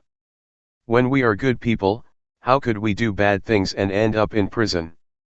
That there are such things as the law, prisons, police, the army, and weapons, is because there are bad people. If there were no bad people, why would we have to have those things? Why would there be soldiers and policemen? Why would there be prisons? If we behave well, we don't oppress ourselves, and how can we trouble others? May you really see and realize this. Some people with whom I used to practice together with, I don't know what they understood. They practiced as if they knew the Dhamma, but their actions, speech, and demeanor looked off. It compares to going to elementary school and not getting good marks, not being able to read. One is not allowed to go to the next class, one has to stay where one is, because one's actions indicate that there are still things that one doesn't know. This is called, not getting good marks, one doesn't find the way and so can't proceed. If one really finds the way, one doesn't back up. Just seeing the three characteristics, is enough to pass the grade. One doesn't get involved in conventional forms, one is able to liberate oneself in a good way. It makes one incline and flow in the direction of being without suffering. One practices continuously. It seemed as if practice was shortened, it was not as difficult as before. Before, it was as if the body moving was one thing, and the mind thinking, another thing. It seemed that the one who saw thought would pull things back and solve the problem. But now, I don't have to solve any problem, only just watching, and everything comes to an end. The state of watching means to watch whenever something arises, just watching and one passes onwards, continuously. So, I came to understand, I came to see that this is the path to overcome suffering, this is the living of the spiritual life. The state of watching is not stained by anything at all, because one doesn't get caught up, one just watches.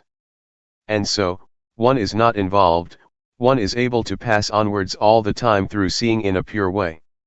The state of neutrality means that one is not caught up in happiness or suffering. There is just watching, one sees happiness, one sees suffering, one sees knowing, one sees not knowing, one sees peacefulness, whatever happens, one sees all of it. One sees inside and outside oneself, not getting caught up. Even when people abuse, blame, or praise us, we just watch what happens. Whether it's cold, hot, or one is hungry, there is only just watching. This state of watching makes one extremely nimble, it makes one pass onwards. Having reached this point, one has a very high degree of agility. Like a car driving on a deserted road, there is no need to be careful. But when one gets to a road that is not deserted, a road where there are people, one is able to immediately use awareness and wisdom, one doesn't run away from society. Compare it to driving your car in the city, one knows which one the highway is, and which are the minor roads, one knows the red lights and the green lights, one knows the crossroads and one knows what's happening on the right and on the left. This makes for safety, this state of watching doesn't get stuck and no accidents occur. There is such a thing as mental traffic, for example, having thought something, there is concoction until a mood arises. But when awareness and wisdom are there, one passes it conveniently. Similar to a car passing, it's easy. There is no traffic to get stuck in, it's like a highway, freeway, or expressway. It's the same thing with training cows or buffaloes to pull a cart. Some cows that have been well trained, come walking over as soon as one raises the cart up, no need to force them, no need to tie them with ropes, no need to beat or whip them, they are ready to pull the cart home or to the barn. They are able to avoid stumps all by themselves and they know where to turn right or left. The state of watching sees. When one sees often, one becomes more and more experienced until one is a champion. Compare it to a sportsman or woman, who has played until he or she is skilled at what they do. Or an artist who has performed many times. A professional worker has to be skilled likewise, they must be able to use their tools to create a beautiful and artistic house. Developing awareness is the same. If one trains and practices a lot, one becomes so skilled that awareness turns into Mahasathi, full and automatic awareness. Talking in terms of power, Sathi has lots of power. It is similar to flooding water, that is able to sweep along the rubbish from the banks of a river or stream. The power of wisdom knowledge is the same. When there is lots of power, one doesn't have to make effort. It's comparable to a tractor, it clears the land completely. Wisdom knowledge is like that. For this reason, the things that are dirty, the things that are corruptions of the mind, that are stuck in one's character, until the attachment to them as being me, is as hard as a diamond, become as soft and gentle as silk, because purity of mind has arisen. The three fetters of 1. Self-view, 2. Doubt, and 3. Attachment to precepts and practices, are not just things in the scriptures, they exist in all of us. The 84,000 teachings in the Tripitaka, ancient Buddhist scriptures, exist in us, here. They are to be found in this fathom-long living body. The nature of our actions depends on our minds. One may be a spook, a giant, a devil, a hungry ghost, a human being, a person, an angel, or whatever, it all depends on our very minds. The state of watching and seeing doesn't get caught up, there is just watching and seeing continuously. In the end, self-view diminishes, that is to say, the ego diminishes. The state of watching continuously is the state of normality, therefore, virtue arises within one. It helps to destroy anger, desire, and delusion, which presently exist in us. Actually, those are the gross defilements, they are still there, but not fully, not 100%. A worldly person has 100% anger and gladness. When awareness has been developed, gladness and sadness gradually diminish. This indicates the quality of awareness. We both have moods of liking and disliking, wanting and not wanting. The state that clearly sees those moods indicates whether one is a noble one of low or high caliber. One can measure it with this. One shouldn't measure it by external forms or characteristics, such as whether one is ordained, how long one has been ordained, whether one is famous and has a title, which means in the world being this or that, that's not it. Rather, it's a matter of how level the mind is, how much does it go up and down. Is there much variation? If one still goes overboard with laughter when one is glad, it means that one has 100% gladness. This is called still being a worldly person. The state of seeing is like this. It doesn't get caught up in anything, but it is neutral, it is normal, and therefore, it is real virtue. To determine to observe precepts is external virtue, one looks after it, in order to live together in society, which is a good thing. As for the real training in virtue, it is the kind of virtue that melts and digests the defilements, so that the mind doesn't go up and down, because one sees them and so they can't remain. Doubt and attachment to rituals are abandoned, because one understands that everything is dependent on our actions, it is not an external matter. This state of watching, seeing, and not being caught up, is a formula, it is a guide in living one's life. It gives us this guidance, one doesn't have to recite or remember anything. The quality of buddho doesn't arise from reciting the word. Buddho means to know, to be awake and to have a joyful mind. In whoever the state of knowing, being awake and joy arises, that person has buddho in his or her mind. And it will protect and look after us, so that we don't fall into harmful states of mind. Just as the saying goes, the Dhamma will inevitably take care that a practitioner does not to fall into bad states. The Dhamma yields results, if one really knows and sees the way that should be known and seen. The more one studies, the more one sees clearly. Confidence will arise as well as deep devotion to the Buddha, the Dhamma, and the Noble Sangha. The state of realization and clear knowing is Vipassana, Insight. So, insight is not about seeing colors and lights, heaven and hell, externally. Heaven and hell exist in our very minds. One shouldn't pray to angels, to come and help one in this and that way. That is appropriate for someone without a refuge, who hopes to find an external refuge in an illusory way. Being an angel means that one's mind has a sense of shame of wrongdoing. If everybody were to have this quality, there would be no need for prisons in our country, because everyone would protect themselves and no one would create suffering for others. So, seeing clearly in this way makes one abandon self-view, doubt and attachment to rites and rituals. It means that one turns around and solves problems within oneself. This state of watching makes one pay respects to the qualities of the Buddha, rather than to a golden image. It makes one pay respects to the characteristics of the Dhamma, rather than to books, and it makes one pay respects to the virtuous qualities of the noble Sangha, rather than to robes and a shaven head. The meaning of the word pra, monk, is an excellent person, someone with a good heart. That is to say, he or she doesn't get angry, doesn't desire and doesn't get deluded. The kind of thoughts that say, he insulted me, I won't give in, don't exist in someone like that. There is just letting go, and understanding arises, clear seeing, until there is no anger. Getting and losing, happiness and suffering, praise and blame, are ordinary things in the world. Nobody can be their owner. And it is the same with sights, sound, smell, taste, bodily sensations and mental phenomena. They are things of the world, they belong to the world, they are not ours. Even sight, sound, smell, and taste have a worldly flavor to them. People don't know or understand it like this, and so they always have a sense of lacking something. For example, one is a slave of desire. The state of watching and seeing makes one feel satisfied. There is a sense of enough, there is no lack of anything, no shortage, and how are we going to suffer? Therefore, when there are virtuous qualities in all of us, we don't get deluded, we abandon evil, do what is right, and our minds are pure. The state of watching helps to cut down on things, and it makes us understand. It makes us able to overcome suffering. What it comes down to is a handful of Dhamma.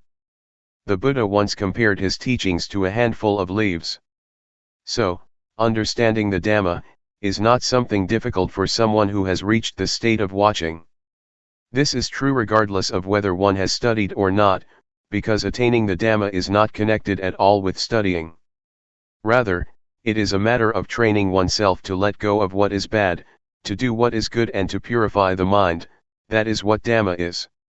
Awareness, or the perfection of awareness, is not to be found in books or scriptures, it exists inside us.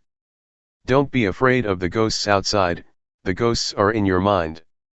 In the Sutta, Discourse on Auspiciousness, the Buddha said, not to associate with fools, to associate with the wise, and to revere those that should be revered. These three things are the highest blessing.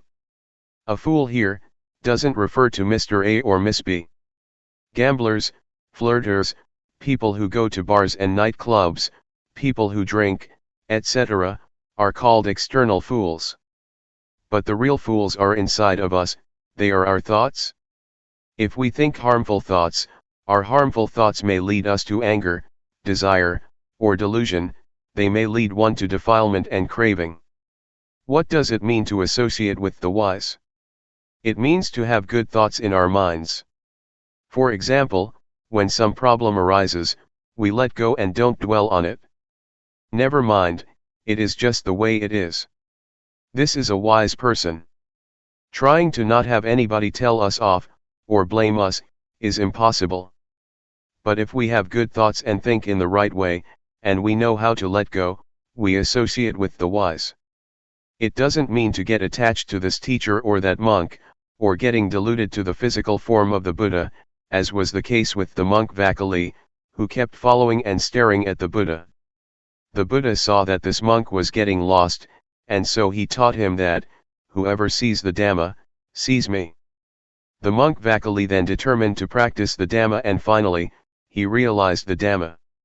This is the way that I see, and understand this matter of not associating with fools and associating with the wise, one should see it broadly, in all its aspects.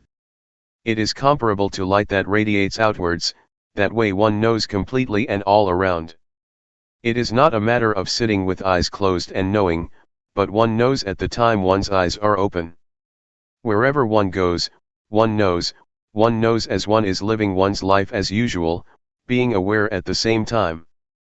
The Buddha said that, whoever is aware continuously is like someone who lives in comfort at home with one's parents, there is warmth, kindness, and one is safe.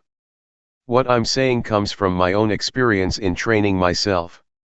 It may not be elaborated in detail, but when you really determine to practice you will have your own experience. You will know the taste of it yourself, and learn plenty of lessons.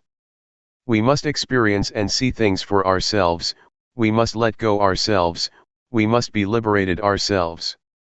Once we have a foundation we will find the path, this is a law of nature. The state of watching, the state of knowing or awareness, compares to being at home with our father and mother. Of course then we are safe, we're free from all possible dangers because our parents protect us. This befits the saying, Sati and Sampajanya are things that are of great assistance. Sati is recollection, or mindfulness, and Sampajanya is realization or full awareness. The state of watching is something superb, because there is emancipation, there is safety, there is cleanliness, purity appears, it is lofty virtue, lofty firmness of mind and lofty wisdom. The state of watching helps support us to understand the conditions of body and mind, to know convention as convention, to know the suffering of Rupanama, to know the disease of Rupanama. And so, a transformation takes place in the mind, one becomes a human being and one who is virtuous. Pubpegatha punyatha means having done good things in the past. For example, yesterday or today we've done something good. The words in the past don't refer to before we were born, or a previous lifetime. In the past here means actions done earlier on, such as yesterday, last week, or last year. So if we have received good directions, the results will be good, and our minds will become more and more pure. The mind of a virtuous person goes back to nature. His or her body and mind are in a state of normality. The process of knowing more and more takes us to the stream of liberation. It doesn't flow backwards, it goes in the direction of the path and fruits of practice, it goes towards being a noble individual, namely a stream enterer, a once returner, a non-returner, and an arahant. The state of knowing is like a warrior who is backed up with support, and so keeps enlarging his territory until he is in charge and has power.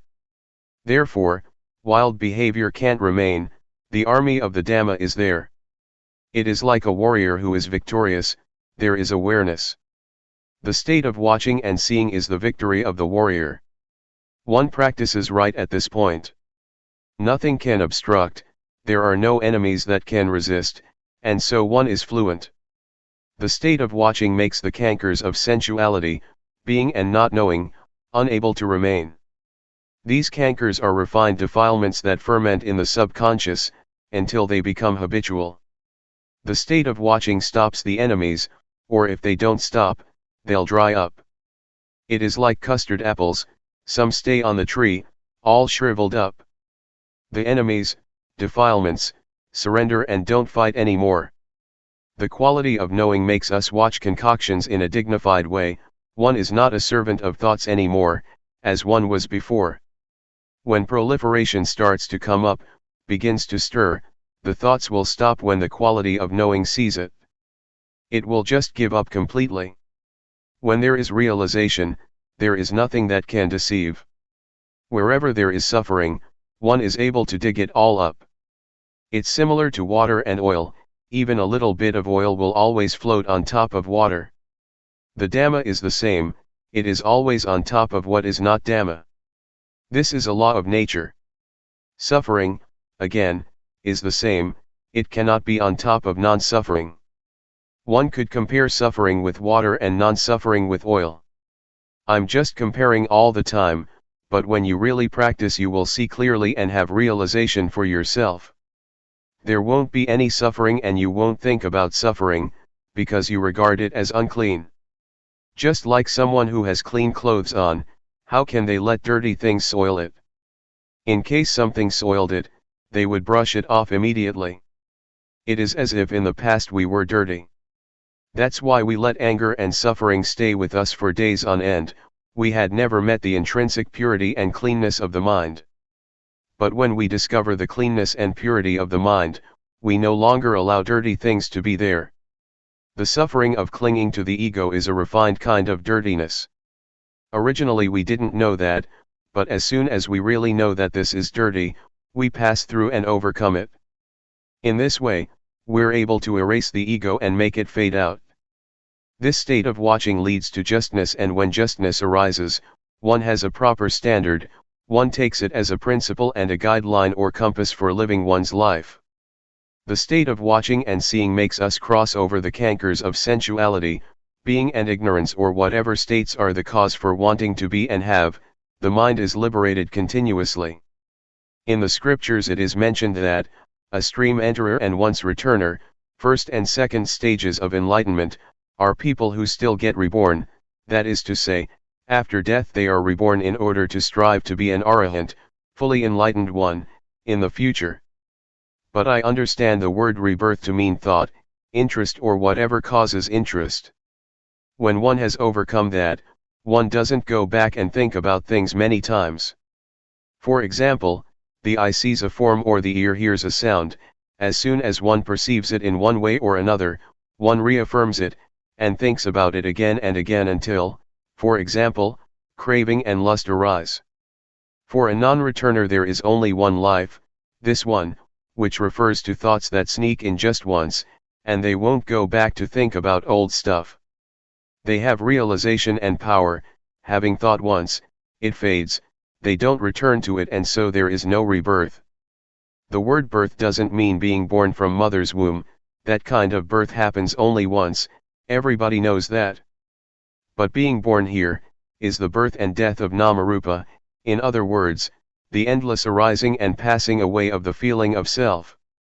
The Buddha said, "Before I attained insight knowledge, I wandered around through samsara, the round of transmigration, for countless lifetimes. I searched for the house builder, that is to say, craving, the thing that creates being. Being born is suffering each time." The words countless lifetimes stand for the arising and passing away of Namarupa. The collected birth stories of the Bodhisattva, a being striving for Buddhahood, refer to this.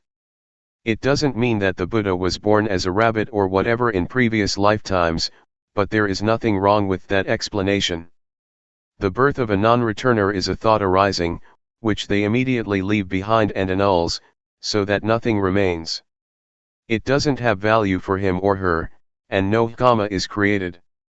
Such a one is not a servant of thought, they are free. They relate to things as being me or mine, only very little. Those things drop off. We discover and see these things without anybody telling us. It is the quality of knowing that tells us. It informs us of what is right and what is wrong, all by itself. One really sees clearly. The four jhana, meditative absorptions, have various factors. The first jhana, for example, has 5 factors. Jhana are hard to understand, one has to see them for oneself. One is capable of generating them, they make one get stuck because of their attraction, they give one a sense of happiness which is called worldly happiness. But the happiness that is beyond the world is without allurement. When the state of seeing arises, the mind becomes more and more liberated, and it leads to ultimate purity. A change takes place, namely, one is released from all kama. The words me, and to see, are separated from each other. There used to be always me, deep down there was still a self in the mind, but after practicing fully they become separated, and can't be connected again. It is as if form, feeling, perception, volition, and consciousness drop off and shatter like a bottle or a glass, they become unusable. At this stage of practice it is necessary to have a teacher. Let me tell you some of my experiences about this level of practice. That day after the midday meal, I didn't get up from my seat. I kept sitting until all the other practitioners had got up. Luangpor Teean saw me sitting and asked me, "What's up?" I told him what results had come in my practice. He said, "You're a fool. When those things drop off and are separated, why don't you come back to awareness?" Then I understood what Luangpor Teean meant, when he would teach that there is inevitably knowledge, meaning final knowledge, when the mind is liberated. When I got back to my hut, I put the kettle and my cup down, feeling proud of myself. After a little while, it happened again. When I looked right at the spot, I understood that when the mind is liberated, there must be knowledge of that fact. These things depend on each other. It really is the state that is beyond birth, aging, sickness, and death. It is like the five khandha, form, feeling, perception, volition, and consciousness, fail to work. In the past these five things diligently performed their duties, but now, they dropped off, shrunk up and stopped altogether. They were ready to return to nature. But one's life must go on, and so one must keep being aware continuously. Whenever one forgets or gets lost, one should come back to awareness.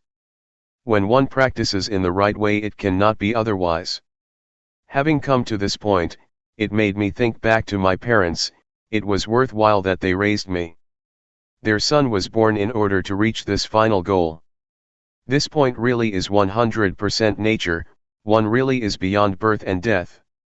It is like Ajahn Buddhadasa, a very wise and famous teacher from the south, says, dying before death. The ego or sense of self dies before physical death occurs.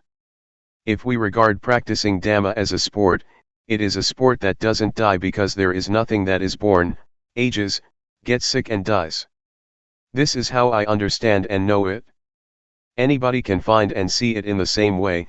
It is not limited by one's nationality or language, and it has nothing to do with having studied or not. Determined to practice. If you are aware of raising your arm, that's good enough. This is the excellent path, it really is the number one path, it is the way to understand one's life. I have trained myself like this, trained until the final goal. What I'm saying is not based on just thought, but I've seen that this is a law of nature. My words may not be exactly in accordance with academic learning, don't make anything out of it, that it is right or wrong in this and that way.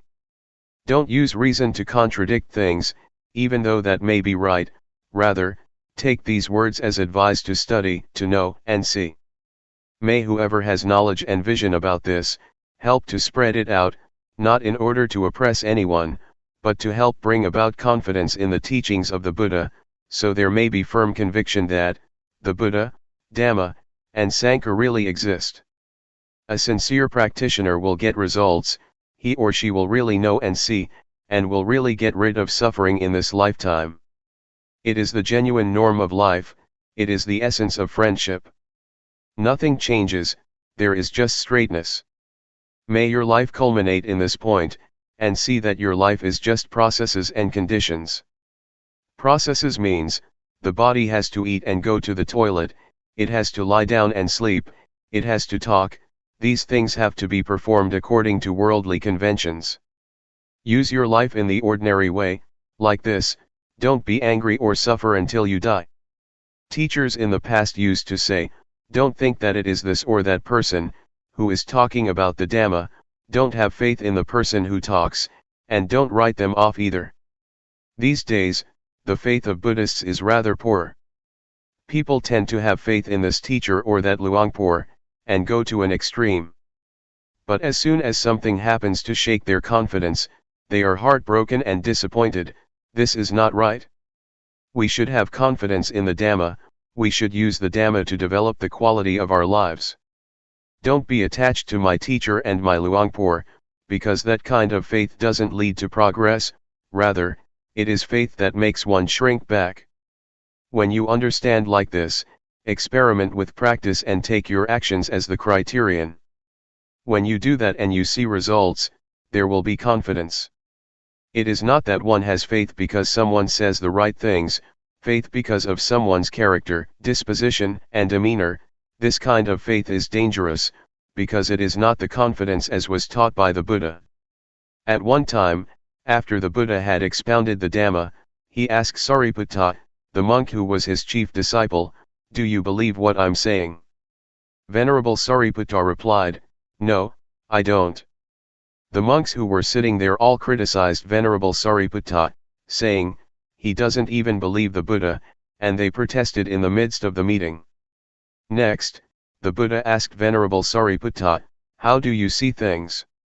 Venerable Sariputta respectfully addressed the Buddha, saying, "I do not believe the Master, because what you have elucidated I know, see, and have realized already. Therefore I do not have any doubt on this matter, and there is no need to believe anybody anymore." Then, the Buddha spoke to the monks. "Take Venerable Sariputta as your example. And so, one should experiment and practice with teachings, until one is Dhamma. If one still has anger and suffering, it means one is unable to solve the problem. Anger and suffering are not selves, but it is us who get lost. If we didn't get deluded, there would be no anger and no suffering. Only two things exist in our lives, namely, knowing and delusion. Do we spend more time with knowing or with delusion? We have to reflect on this for ourselves. If we still stay with delusion, we'll have to experience suffering and anger, for example, that's only natural. If we stay with the quality of knowing, we won't have anger or suffering. How can we stay with knowing? I have a method for all of you to try out, study and practice with. I'm not just telling you stories. I'm able to arrange a place and food for you, you don't have to pay for anything. This is because there are people with faith, who have offered money for food, for people who are interested to come and practice. In 1 year, as much as $1, in 1 month about $100. To lead retreats is my job, which I do fully, as skillfully as I can. I will be there as your friend. This age is the golden age. The Buddha, the Dhamma, the Noble Sangha, the paths, the fruits of practice, and Nibbana, really exist. You can experience them in your life. If you are aware, it means that you have the sprout of enlightenment. The Buddha is not separate from awareness, this is the sprout of enlightenment, that will grow up later on. May all of you be assured that you really are able to discover the truth in your life. To sum up, training oneself means to train in developing awareness. Awareness is the standard. It has the highest effectiveness, up to the point that one is able to reach the state of being the watcher. Awareness makes the mind pure, it is the path, it is the whole of the practice. Someone who is aware has achieved being the watcher in the right way. As it says in the scriptures, the final instructions of the Buddha. As long as bhikkhus live in the right way, the world will not be void of arahants. Don't think of this matter as being very difficult for you, because you're able to do it. You're able to be it. When one lives in the right way, one doesn't get caught up following one's proliferating thoughts. Instead there is neutrality, no gladness and no sadness. The state of watching takes one to this point, the point where there is no happiness and no suffering, no love and no hate, no like and no dislike. On reaching this state, one is beyond the world, it is called Lokuttara. As for the word Lokiya, in or of the world, it means that one has a sense of self because of one's concoction, there is like and dislike, one goes for happiness and suffering, and one takes on gladness and sadness. If one practices in the right way, the mind will settle by itself. Living in the right way doesn't mean that one has to stay in a forest, but if one has continuous awareness, it is called living in the right way. It is not necessary to go off to the forest, to sit with eyes closed and walk in a very concentrated way, that's not it. It's just a matter of being determined and attentive, of making sati sampajanya constant, there is no need to implore somebody else to come and help one. One practices by oneself, one is aware oneself, one reminds oneself, one solves problems oneself, and one will live without suffering. To give you all a blessing, I would like to say, may you know anger for the last time, may you know suffering for the last time. Don't be angry until you die, don't suffer until you die, because that is not a supreme kind of life, rather, it is punishing yourself. Polishing life with Dhamma. Luangpor Teean spent 5 months at a monastery in the state of New York, in 1994, and sent a letter taped to monks in Thailand which was published, and is translated here. Let me entrust my friends with Dhamma. With the word friends, I don't mean people of the same age group, who all like each other. What I mean is friends in birth, old age, sickness, and death. Regardless of whether we like each other or not, we are all friends in this regard. The atmosphere here at Juangyuran Monastery, Carmel, NY, is very good. It is a big forest monastery, shady, cool and peaceful, with all kinds of big and small creatures. I meet deer every day. Yesterday, I saw a mother with young twins. Lovely. They walked up to me, as I sat still. They passed me by, about 8 meters away. I didn't make a move. They came quite close and watched me. They seemed astounded and stamped their feet. It was good fun. The weather is nice and cool, it is comfortable. The forest is big, all just big trees. It is extremely suitable for meditation. I have never come across a place as suitable as this one. When I think about practicing, I do think about my friends. In Thailand, that means Kong Ka Mountain Monastery, and Akarliko Forest Garden, which are places that are used for practicing meditation. The foremost knowledge of human beings. The knowledge of meditation is an important knowledge, it is the foremost knowledge of human beings. If we human beings don't study about meditation, our life does not have value and there will be problems throughout our lives. Our lives as human beings are the results of the past. Much information has been accumulated, it's a complete mess. There is both right and wrong, foolishness and delusion in the body and the mind. This is because our body is the result of the past, the result of our life in the past. Using body and mind in the wrong way compares to a second-hand car. Our body and mind are just like a second-hand car that has been used for a long time, it has been damaged all over and is in a state of bad repair. Being aware is like repairing it, like cleaning away the past and returning it to its normal state. Awareness is like a garage for fixing up life, and bringing the body and mind back to normal. This is called meditation. Meditation is making things better, it doesn't mean reciting a mantra, meditation is fixing things up. Making the body and mind better, more normal. Whatever is not normal is cleaned up and discarded. What remains is normality, this is meditation. The method of meditation. The method of developing meditation, especially the method of developing awareness as taught by Luangpor Teean, is a way that is straight, it is a shortcut, it is extremely appropriate. I have never heard of anybody teaching like this. Previously, I studied all about meditation, I practiced with closed eyes and recited a mantra, until the mind became still and peaceful. I would sit in peace for 1 or 2 hours, I was attached to the peace and happiness. Sometimes, visions would appear, sometimes I would use magical verses or imagination to help the meditation. I played with these visions and imaginations but I was attached to the peace and happiness. I valued it highly and cherished it a lot, I dearly loved the peacefulness. Wherever I went, I would think about it, when I was in the fields, I would think about my meditation room, I wanted to sit in peace. Some days I really had an appetite to meditate, as soon as I got home I would have dinner and go into the meditation room, before I had sat down properly, I was already peaceful. It would happen in an instant. It was bliss. I practiced like this for over 10 years. I was stuck. I thought that I was doing the right thing, but when I met Luangpor Teean, I was told to sit with eyes open, to make movements, to be aware and to be diligent in knowing. A strange teaching. Sometimes, I couldn't accept it and I didn't like to make movements with the hands and arms, it wasn't as good as sitting there in peace. When I first trained myself with Luangpor Teean, there was conflict and I had lots of reasons for it too.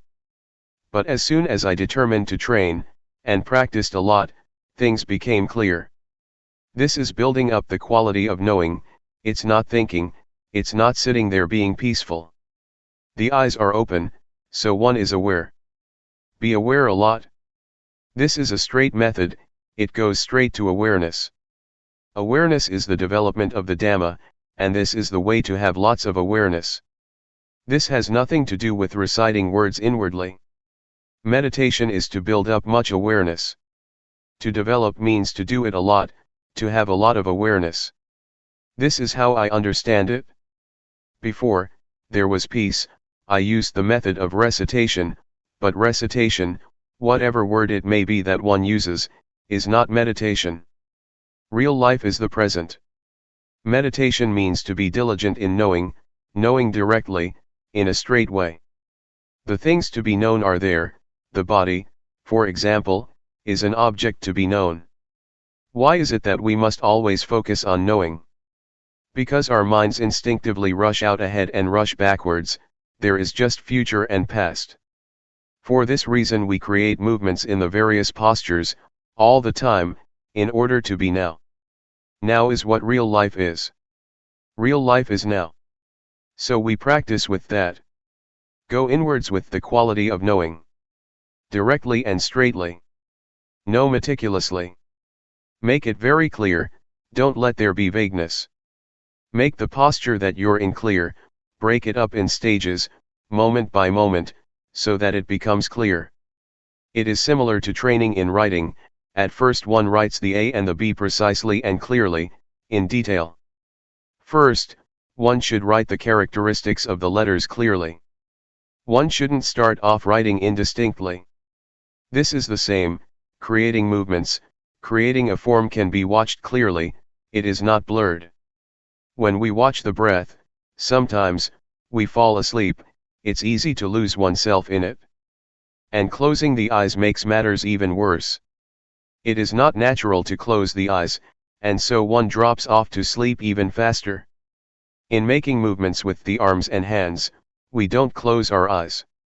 As with learning how to write, the movements are extremely meticulous.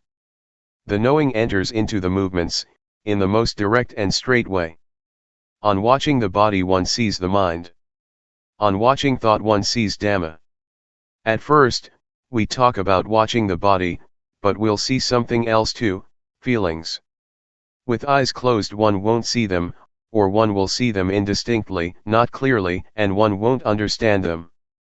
But when we look and watch, we will see clearly. We will see pain, tiredness, and the pleasant and unpleasant feelings of the body. These are feelings that exist. So we see feelings by watching the body. When one continues to watch, one will see the thinking mind. The mind does exist. By watching the body, one goes on to see the mind thinking. And when one sees thought, one sees mental phenomena, Dhamma, that arise from thinking. One sees thought that cooks things up, rather than just thinking, and that's the end of the matter. One sees that these are Dhamma that arise in the mind, this is how wholesome and unwholesome states arise, cleverness and foolishness. One sees this by oneself, one sees that these things really exist. Altogether there are 4 kinds of things. Instead of watching the body and only seeing that much, one comes to see feelings, the mind, and mental phenomena arising. One sees things that are there and exist in their own right. Seeing through thinking, seeing through knowing, and seeing through discovering. Before, I didn't know, I thought that all those things were I. We tend to think that all of it is self, that they are mine. And so, one gets involved, one gets stuck, one is deluded and one relates to things in the wrong way. All of it is I. But as soon as one really sees it, one sees that these things are nature, they are things that exist in nature. As soon as one sees that, one puts things down, right there. In this way, things just pass by. It is as if it is no longer one's business anymore, to get involved in it. One sees reality, things that really exist. Feelings really exist, they have their own ways. The mind that thinks is one thing, that which knows and sees is another thing. Whatever arises in the mind, that is a pair with the mind, whatever phenomena, wholesome or unwholesome, those things do exist, and one sees them, one discovers and sees, one suddenly meets them. Having discovered them, one passes them now. We can say what they are, that they are this and that, and we can pass on. We watch with awareness, we watch continuously, we watch the body continuously, we are aware of the body incessantly. When we watch, we see. Sometimes, we watch the body and we see thought. The movements are one thing, thoughts going out, are another thing, and awareness is still another thing. When one looks, that's the way it is. It is comparable to there being three separate things: 1. Awareness, 2. The movements, 3. Thoughts going out. When one watches a lot, one sees, one's vision becomes sharp. The state of watching develops and grows, it knows and it sees. It is quick, swift, it keeps up with things. This kind of eye knows in time, it knows in time what's happening. One keeps watching, and the awareness that is abreast of things suddenly makes a discovery. It is seeing through discovering, not seeing through thinking or seeing through knowing. Seeing through knowing and seeing through discovering is different. Seeing through thinking is far apart, seeing through knowing comes a bit closer, but seeing through discovering meets things in an immediate way. The posture of sitting and the movements we make, are solid objects, they are rupa, rupa dhamma, physical phenomena. What orders the body to get up, sit down, walk and move, are nama dhamma, mental phenomena. In other words, it is the mind that knows things. In actuality, these things are nothing other than just the body and the mind. Body-mind, rupa nama. The words body and mind are limited, but the words rupa nama are terms that indicate mastery. There is mastery just as with learning how to write. At first, one just knows how to write the A, the B, and so on, but when one continues to study, one becomes proficient, one can put the letters together and words are formed, it becomes language that can be used. This is the same, one sees rupa dhamma and nama dhamma. There is just this much. The body, from the top of the head to the soles of the feet, is a lump. As for nama, it can't be touched but it has power, it orders the body around to do this and that.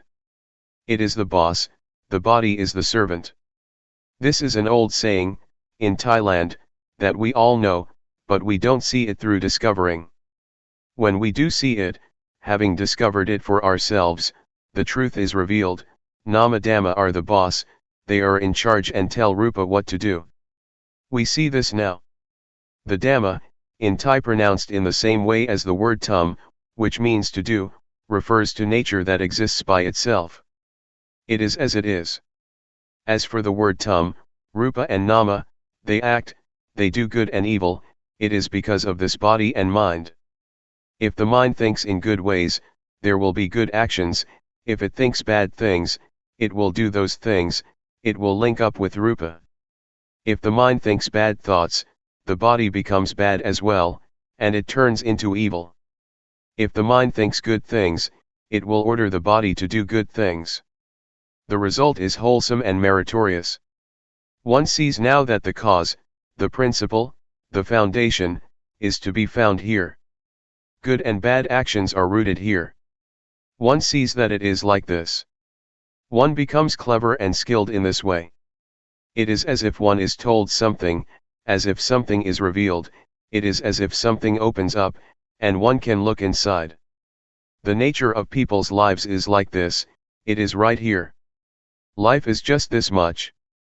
Whoever it may be, men, women, whatever nationality, life is just body and mind, or rupa and nama. Doing good and doing evil comes from this point. Rupa dhamma, changing conditions.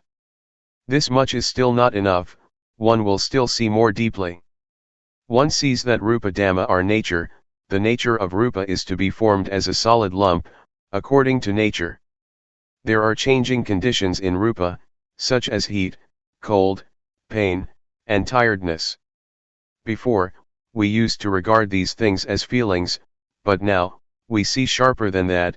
Now, we don't just see them as feelings, we see them as changing conditions. There are plenty of conditions of the body, hunger is one of them. They are conditions, changing conditions of rupa. If there are no conditions of rupa, then those things cannot remain. Nothing will be left of them. Both heat and cold, for example, are signs that indicate dangers for the body, so that the problem will be solved. It must protect itself, this happens by itself. When rupa and nama interact, sometimes there is something wrong, and nature tells of the dangers. When it is hot, one goes in the shade, when it is cold, one gets a blanket or makes a fire, when hunger arises, one finds something to eat. But sometimes there is hunger and it is not just hunger, something, which is a matter of rupa, turns into suffering, a condition of rupa becomes suffering, and it turns into a personal matter, I am hungry. Nama Dhamma, changing conditions. Nama is the same, it is the mind, which is a part of nature. The nature of Nama is the nature of the mind, it is like that. But there are certainly a lot of conditions of mind, thoughts etc. They are called cetasika, things that arise with the mind. The mind itself isn't anything, but it thinks this way and that, it knows this and that. Sometimes things arise because of thought. Defilement, craving, lust, anger, desire, delusion, happiness, suffering, like, and dislike, which are conditions of mind, arise through concoction. They are conditions of nama that exist, these things are related, they are connected. Before, we thought that all those things were self, anger is me, happiness is me, suffering is me. But in reality they are changing conditions of nama. As soon as we see this, we have a foundation, we have a base, and there is normality. Before, those things were problems, our bodies and minds were the results of problems, of misunderstanding. As soon as one understands, the state of normality arises. The beginning of wisdom. One sees the stream of Dhamma, of normality, there is realization, there is wisdom. To know like this, is a level of wisdom. It is like turning up something that was overturned, or opening something that was closed. One really sees Rupa Dhamma and Nama Dhamma clearly. This wisdom spurs us on to watch and see all the time, this stream of wisdom informs us. It is comparable to going to the airport, when one goes to the plane, everywhere doors open automatically, and the footpaths are convenient. The stairs roll up or down, no need to do anything, it is comfortable. Going to the toilet, the water starts to flow as soon as one sticks out one's hands in the sink. It is convenient. This kind of wisdom is similar, it urges one on to watch and see, and it becomes easy and convenient in line with the amount of wisdom one has. Just watching the body makes one see. The eyes are sharp, they have been developed. Just like an artist, one watches something and that's the end of it, finished. One sees right and wrong straight away. Sometimes, even before one sees it, it has ended already. It is powerful, it has power. It is a level of wisdom knowledge. Just doing this much, and wisdom knowledge arises. One is able to clearly know and penetrate things, by practicing like this. Seeing suffering, throwing off a heavy burden. Keep watching the body with awareness, and there will be progress in the development of awareness. Awareness will see the suffering of Rupa and Nama. Rupa is a lump of suffering, one must breathe, one must swallow saliva, one must lie down and sleep, one must get hot and cold, one must eat, and one must go to the toilet. This really is suffering of Rupa, it is a lump of suffering. One awakens to suffering and has pity on Rupa. Before, I was addicted to cigarettes, wherever I went, I carried cigarettes with me, I always had a cigarette in my mouth. When I saw suffering, I had compassion for Rupa, smoking just dropped off. To breathe in and not to breathe out is suffering, to breathe out and not to breathe in is suffering, to eat and not go to the toilet is suffering. This really is the suffering of rupa. How could one add more on top of that, by making it do this and that? The hands can't stay still, they restlessly move about. This makes one see suffering, a lump of suffering. I felt so sorry for rupa that tears flowed. How did it manage to survive through these last 30 years? Before, I really didn't know all this. On seeing like this, some parts of suffering just dropped off. It is like shaking a fruit tree, a lot of fruits will fall down easily, but others don't come down, one has to pick them or use a long pole.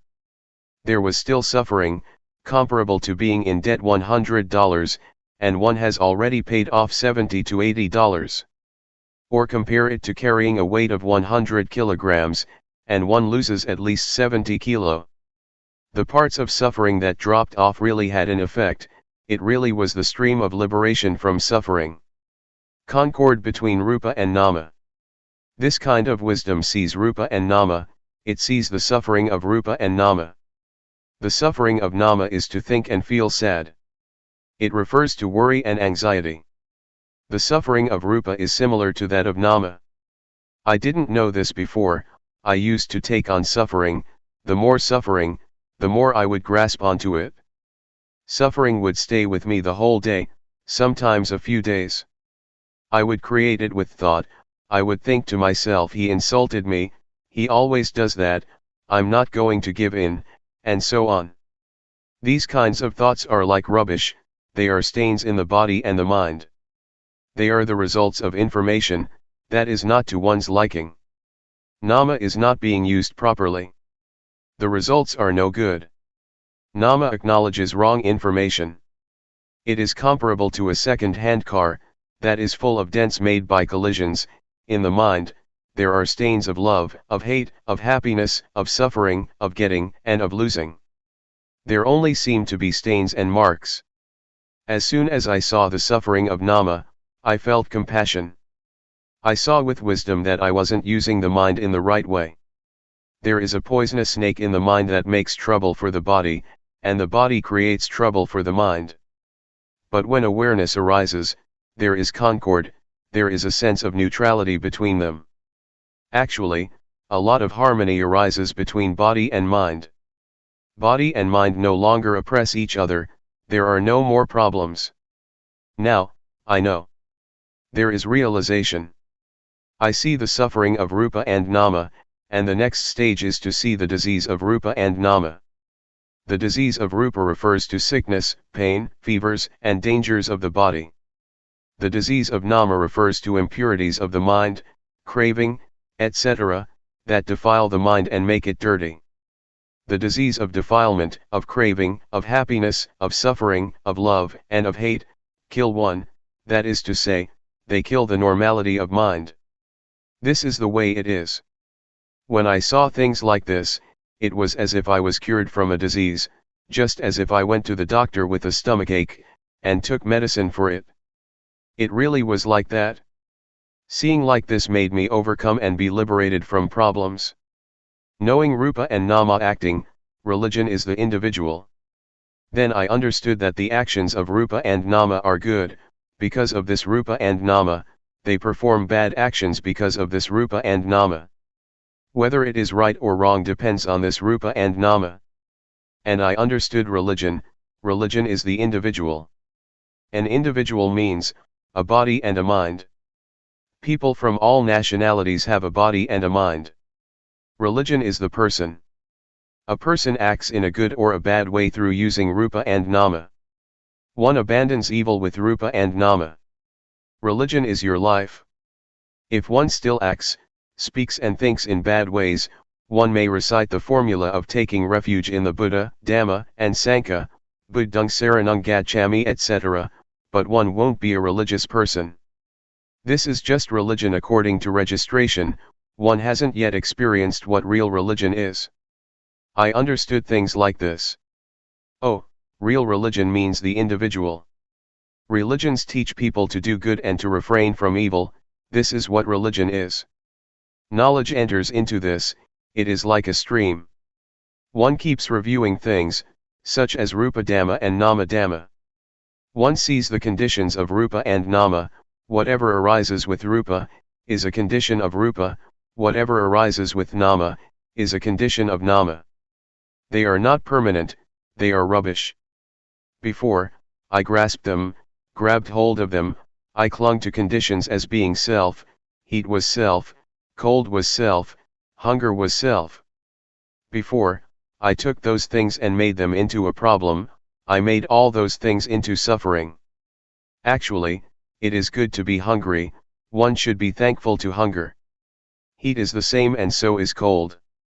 If there was no hunger, things would become impossible, one would die.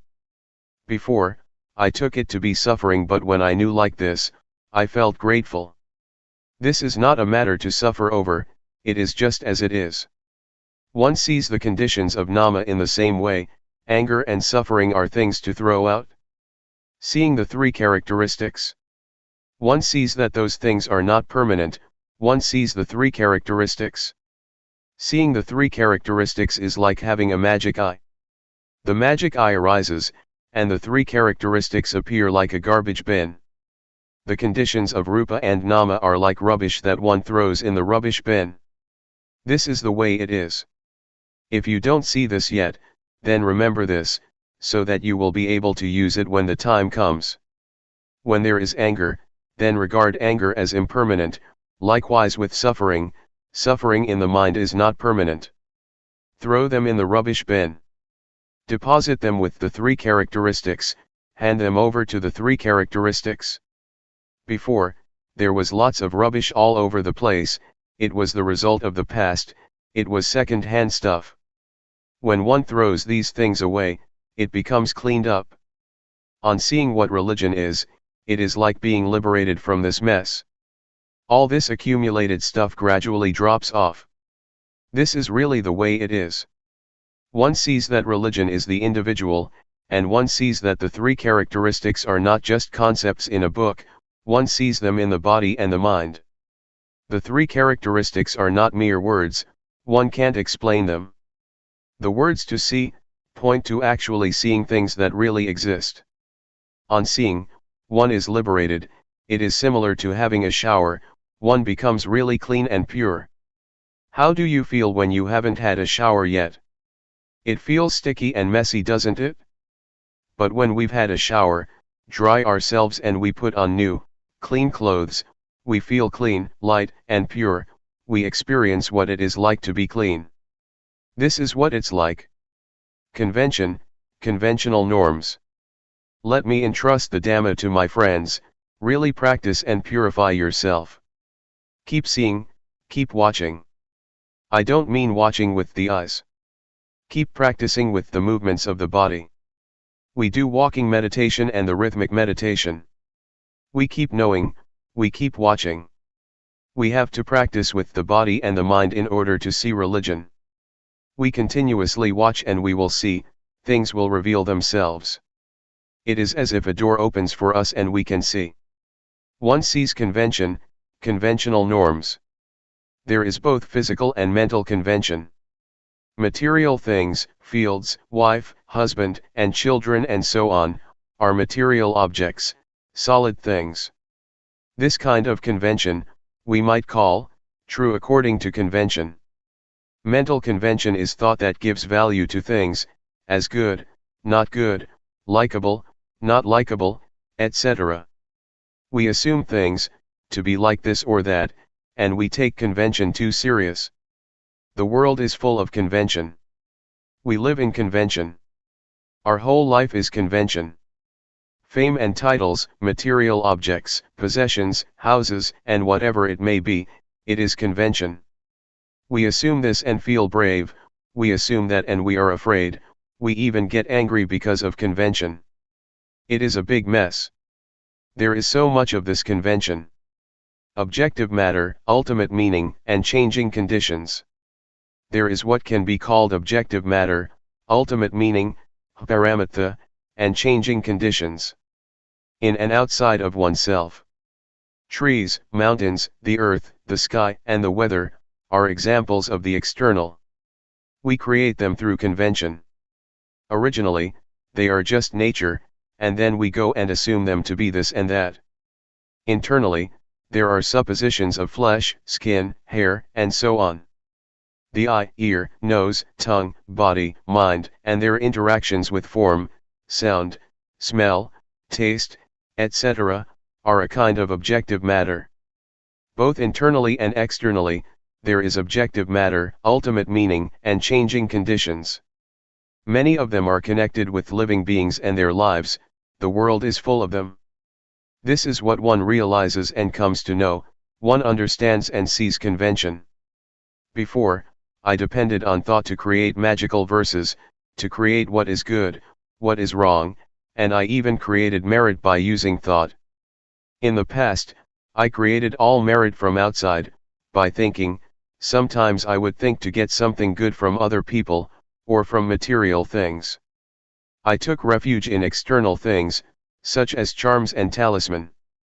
I would do good actions and make merit depending on others, thinking that others would be able to give me merit, believing that to do like this and that would be meritorious.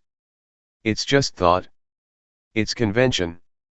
The various conditions and magical chants are nothing but convention.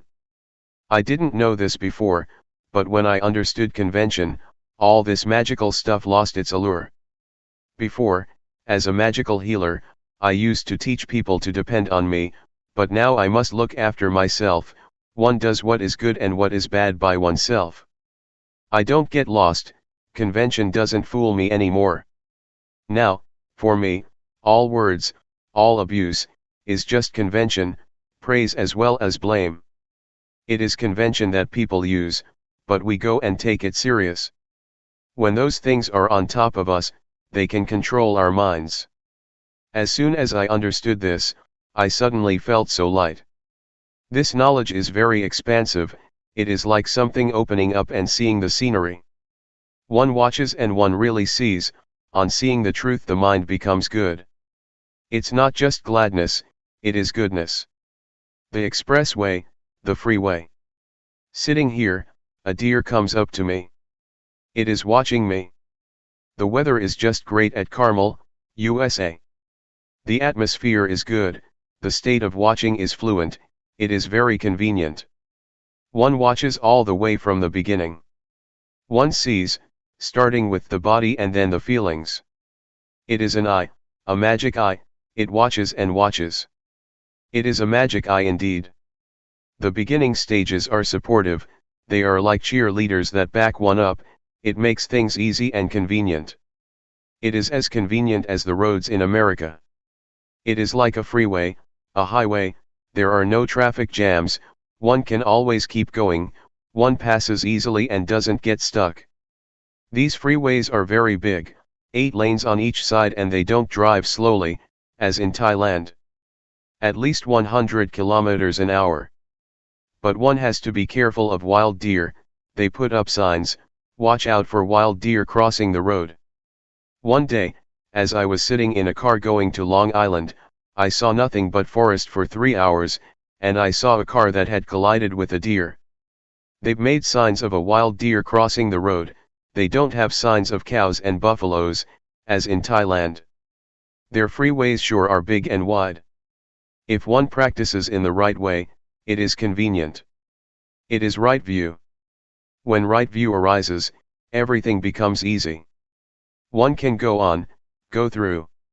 It is like that from the beginning, one steps on the right path and things become fluent, the mind is in a good state. To have the mind in a good state is to have merit. To experience the good mind, the light mind, the mind that sees reality, this is what merit is all about. Seeing like this is to close the door to the bad destinations, one is no longer foolish, one has become smart. Why get angry? One knows now. One doesn't get caught up in bad states of mind, one just watches. As awareness increases all the time, one becomes more and more skilled in it and fluent, even though it is the same old awareness. When we do something, often, it can become an art. A craftsman uses his old saw or knife, but he is skilled and gets better and better. If we were to use his saw or knife, we couldn't do the things he can. It is an art. Athletes are the same, they play for a long time and they become artists, they are fluent and they can be champions. A boxer, for example, when he trains for a long time, can win. Knowing the beginning stages is like a cheerleading team, it gives support to make progress and not to regress. Seeing thought, being a human being. If one practices in the right way and there is right view, right aspiration will arise, and then right action, right effort, and so on. Energy arises and one will see things continuously. One watches and watches and watches. And suddenly, one will see thought. When one sees thought, it happens accidentally. Before, one saw it also, from the beginning of seeing the mind, seeing Dhamma, seeing Rupa Nama is the same. But now, one is suddenly confronted with thought, one really sees it, one sees thought. Before, one saw it too, but not clearly. It was indistinct, one saw it as a stream. But now, one really sees it clearly, one really contacts it. It is hard to express. Thought is something gross, something unjust. On seeing thought, one doesn't just see it and that's all. As soon as one sees thought, the thought collapses, the grossness, and its not being just, cease to be. The unintentional thought stops, it comes to an end. Before, we didn't know thought, but when we see it, the mind rises up. Of this one might say, one has now become a human being. The mind is on a higher level than before, there is a victory. There is no burden, it has put it down. That's what it feels like. It really is hard to describe. I'm now talking about it too fast. Before one has such an experience, it takes quite a while, many days or many months. One knows incessantly and the mind progressively rises higher. One could talk in terms of the mind rising up, or in terms of the mind being purified, being cleaned.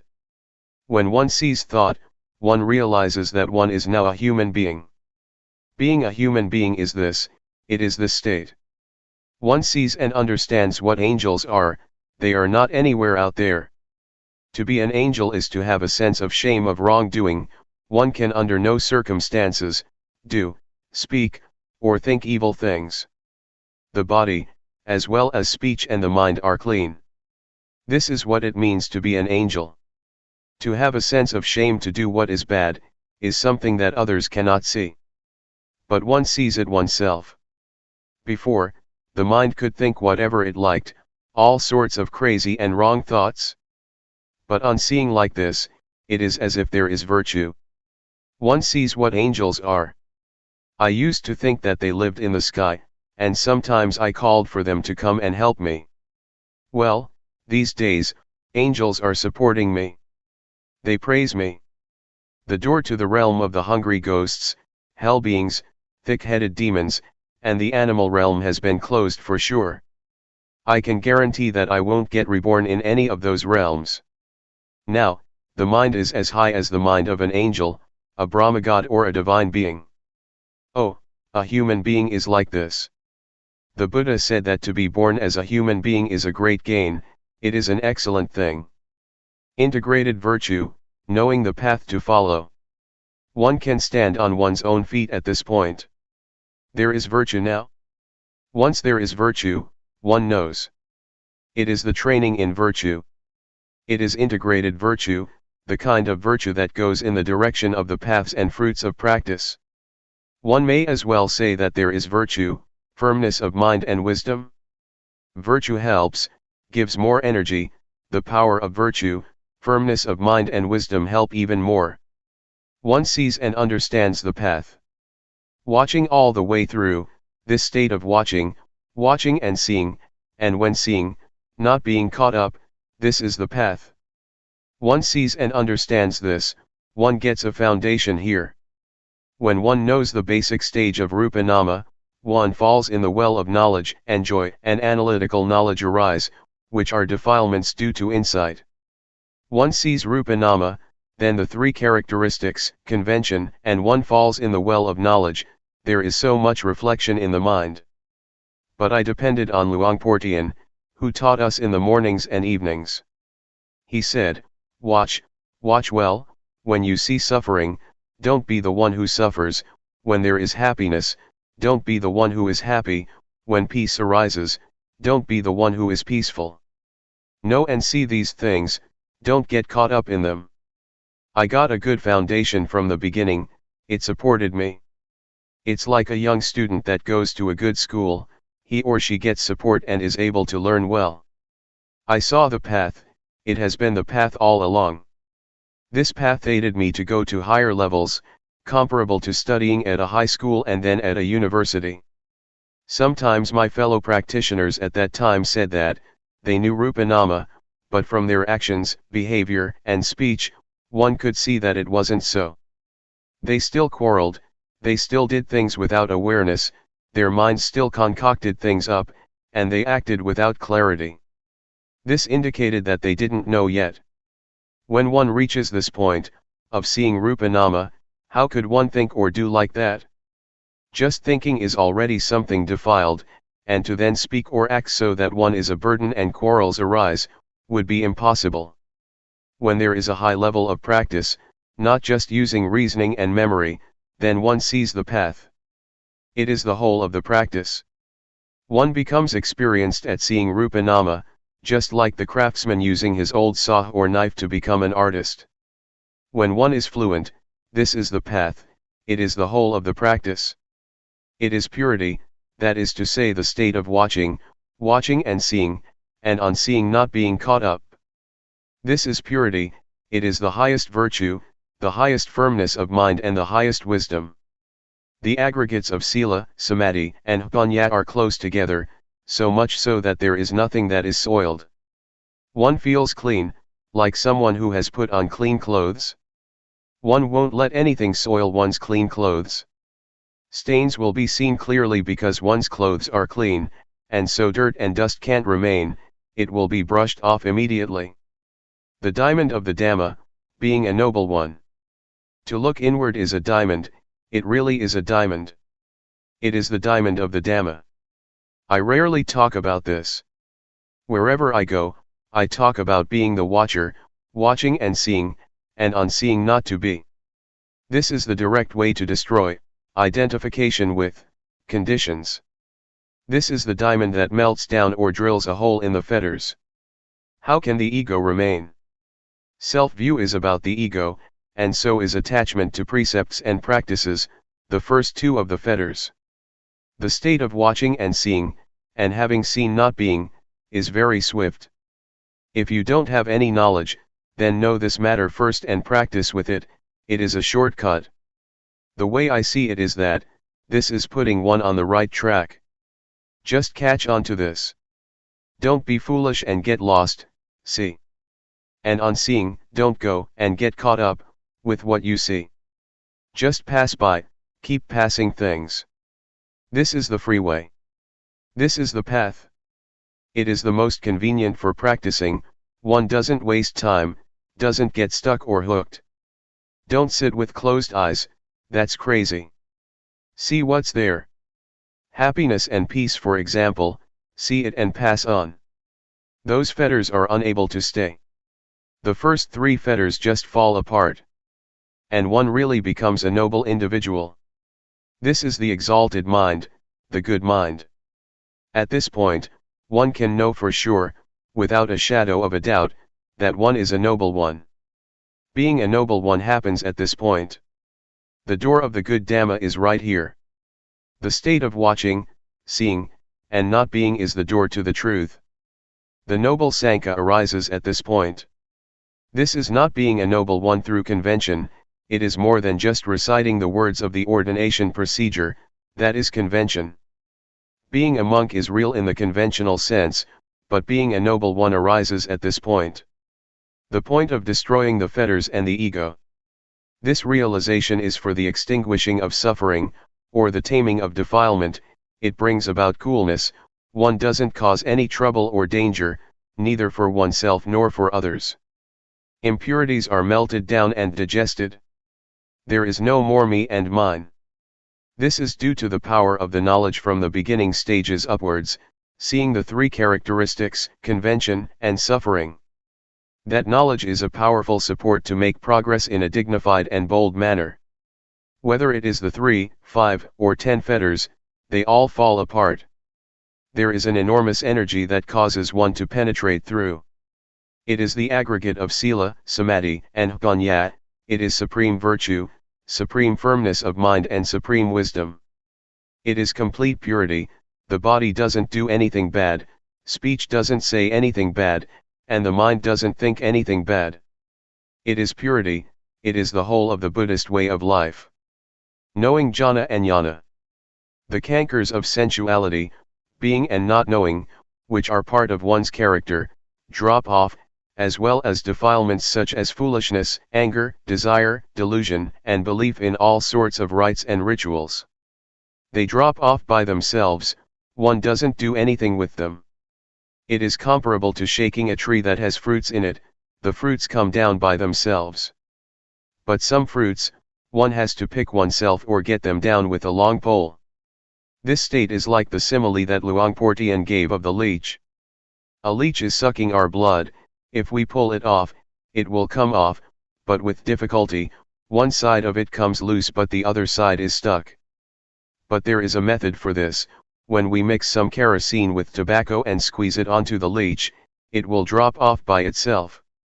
In the same way, there is a method to let defilements such as the latent tendencies, the three cankers or whatever name they may have, drop off.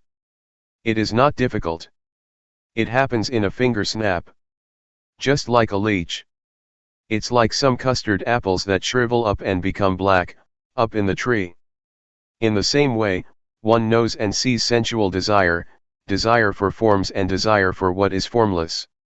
One understands the jhana, the first, second, third, fourth, and fifth. Each jhana has a certain number of factors, 4, 3, or 2.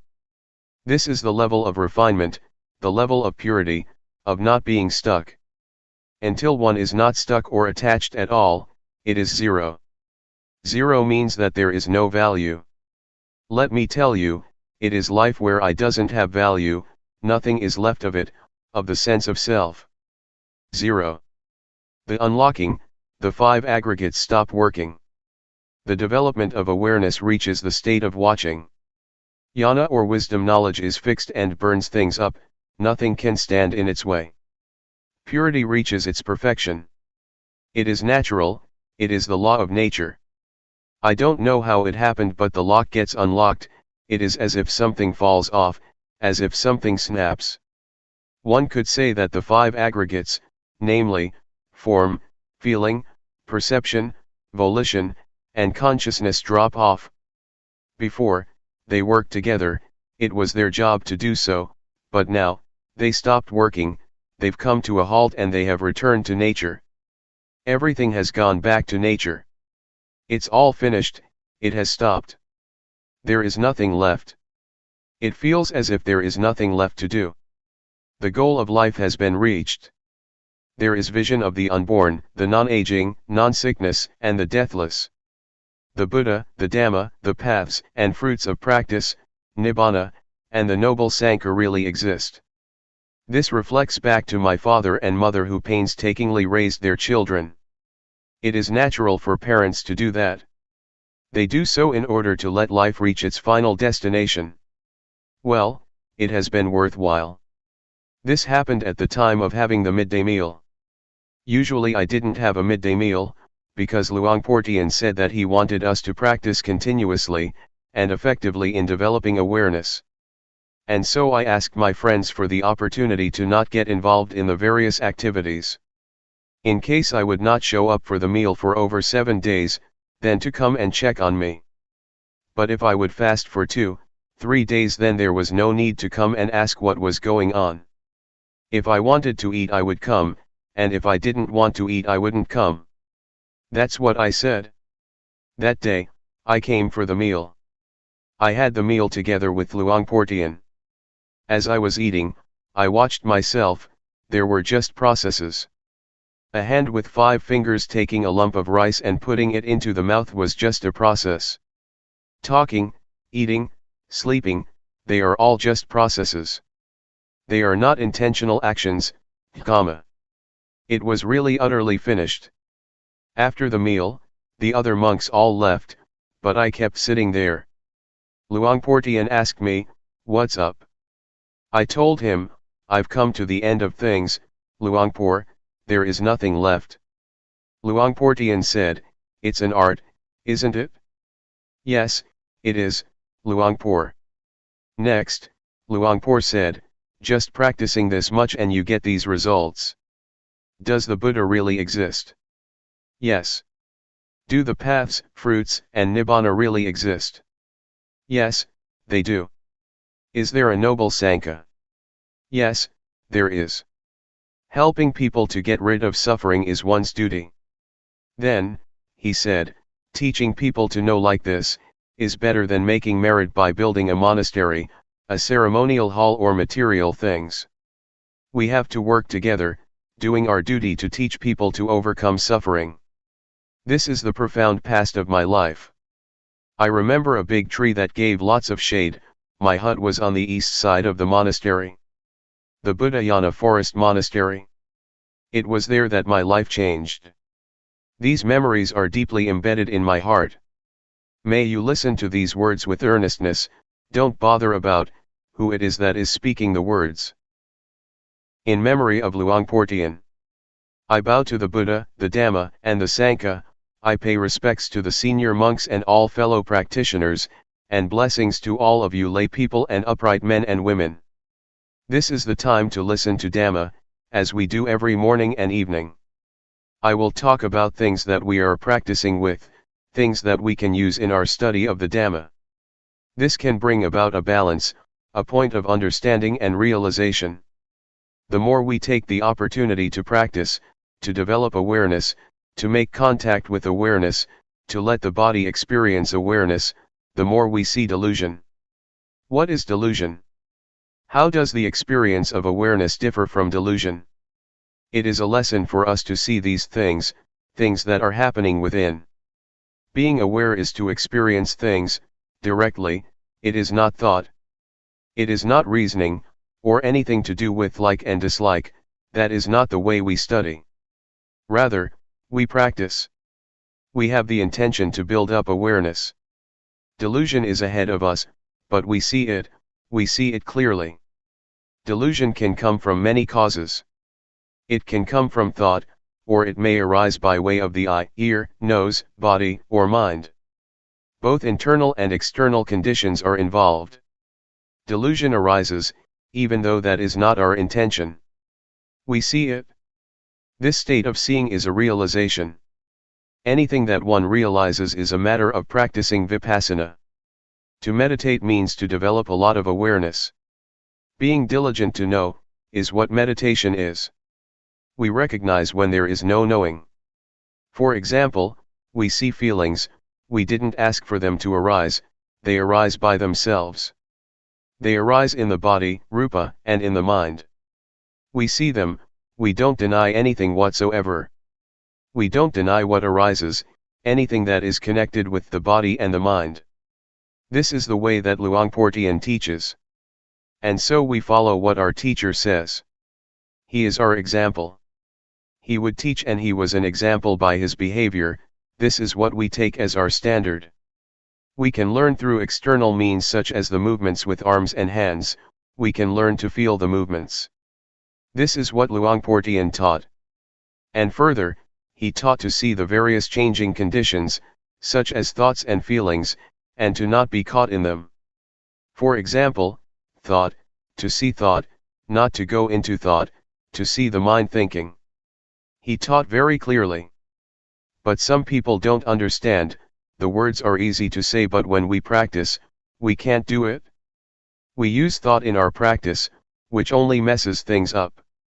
Luangpor Teean said to know in a direct way. See thought, don't be tangled up in thought. That is the right way. And having seen it, we return to awareness of the body. We should take an interest in the movements of the body, just doing that much can put a stop to thought. It's easy. What makes things difficult is that we go and mess with thought. Whatever arises in the body or the mind, it is our duty to be the watcher. The function of awareness is to watch, not to deny anything.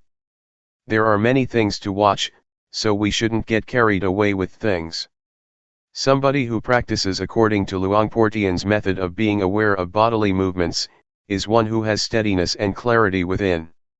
To make a mess by thinking a lot, using reasoning, figuring out what is right and wrong, and following one's likes and dislike, is not the way. Practice directly, just be interested in this one thing. Awareness. Fix on the movements. It is not hard to be aware, actually, it's easier than being caught in things. Any sensation in the body will do, and one will be able to catch the feeling of awareness. Make yourself skilled in being aware of the body, it is a training.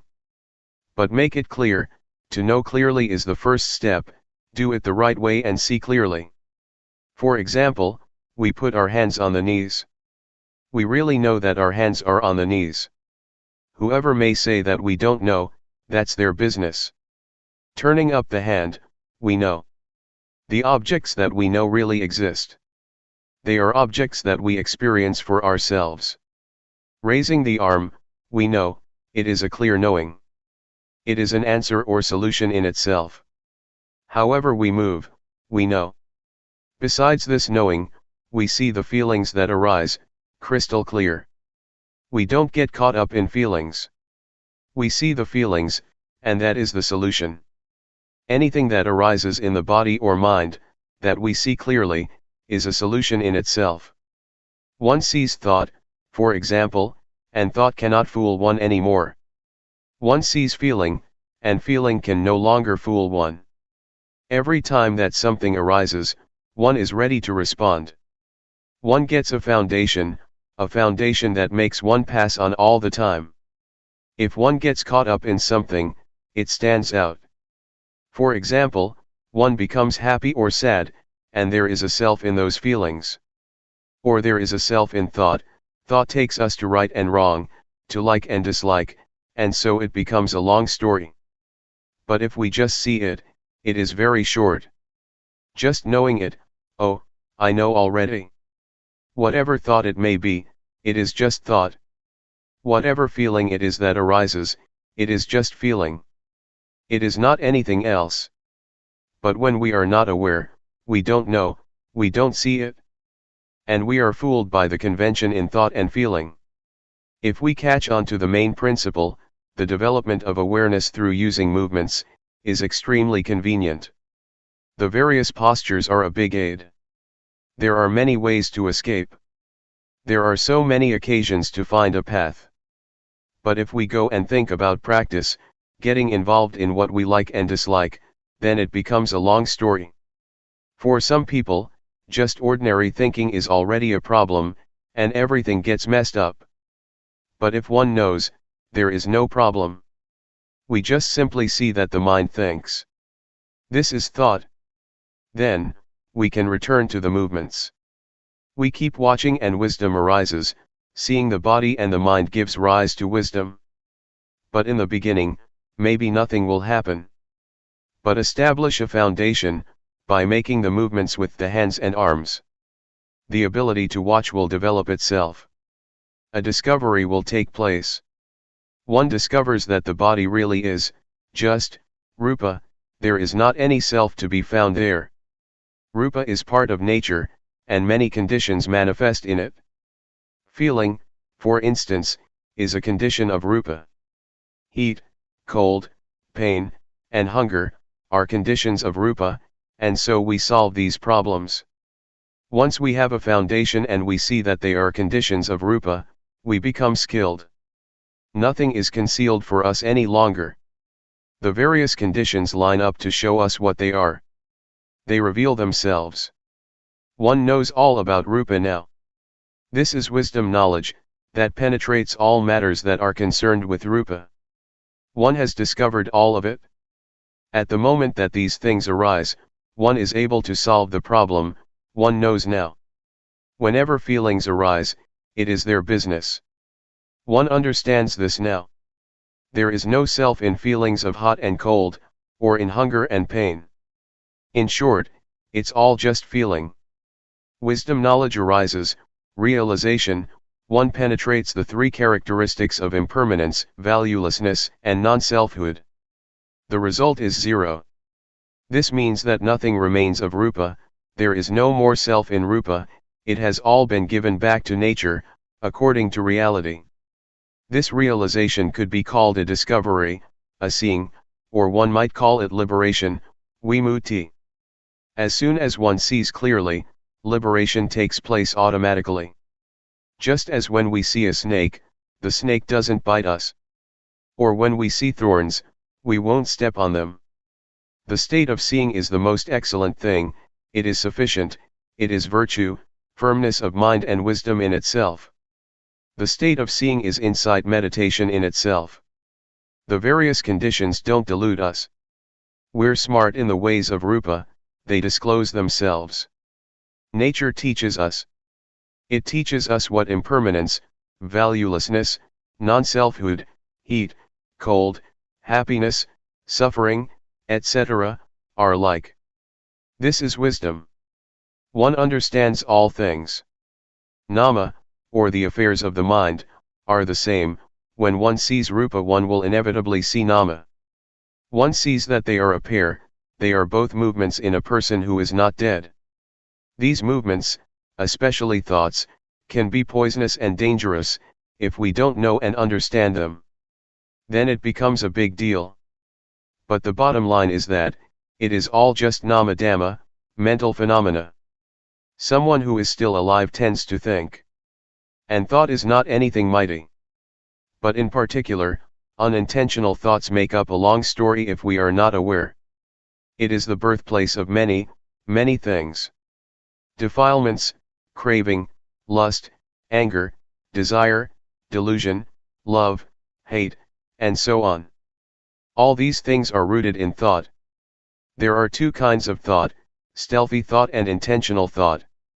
Intentional thoughts, naturally, come to an end. Nobody wants to intentionally think. But the sneaky thoughts are like rubbish. They are sankhara, conditions, formations, they are the cause of suffering, samudaya. These thoughts arise by themselves, without us having intention. Mental conditions work very diligently. The Buddha compared them with a potter. Things that arise from sneak thoughts, are like the shapes and forms that a potter produces. Whatever pots and things the potter makes, big or small, beautiful or ugly, they all have to break, eventually. Whatever arises from thought is not permanent, and is not self. We are the ones who lose ourselves in them. For example, a thought arises and we get angry. Anger is impermanent. It is a condition, it is a cause for suffering to arise. Whatever is a condition is impermanent.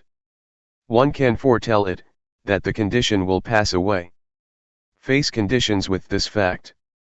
In this way, they won't establish themselves. It means that we know in time.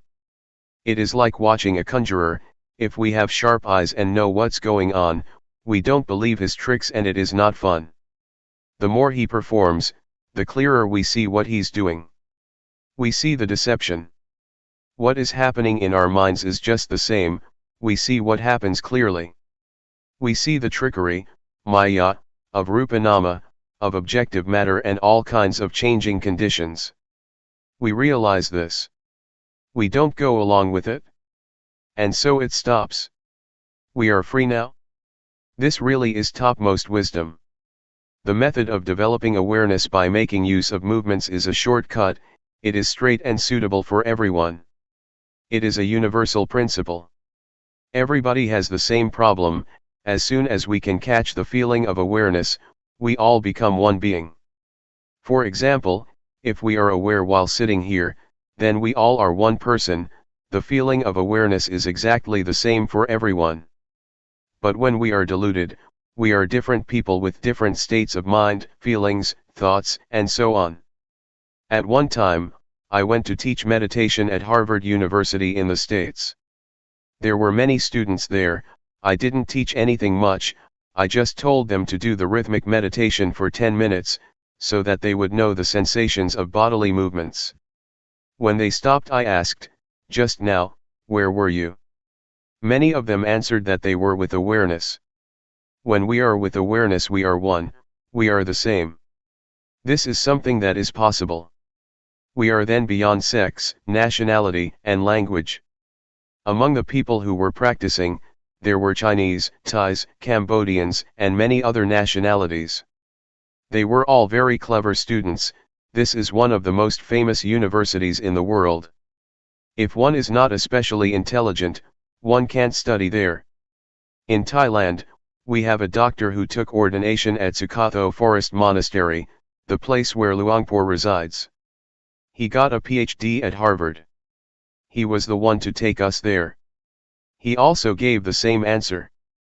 Awareness is not male or female, it is not young or old, it has nothing to do with being a monk or a layperson. Awareness is awareness. To whom does awareness belong?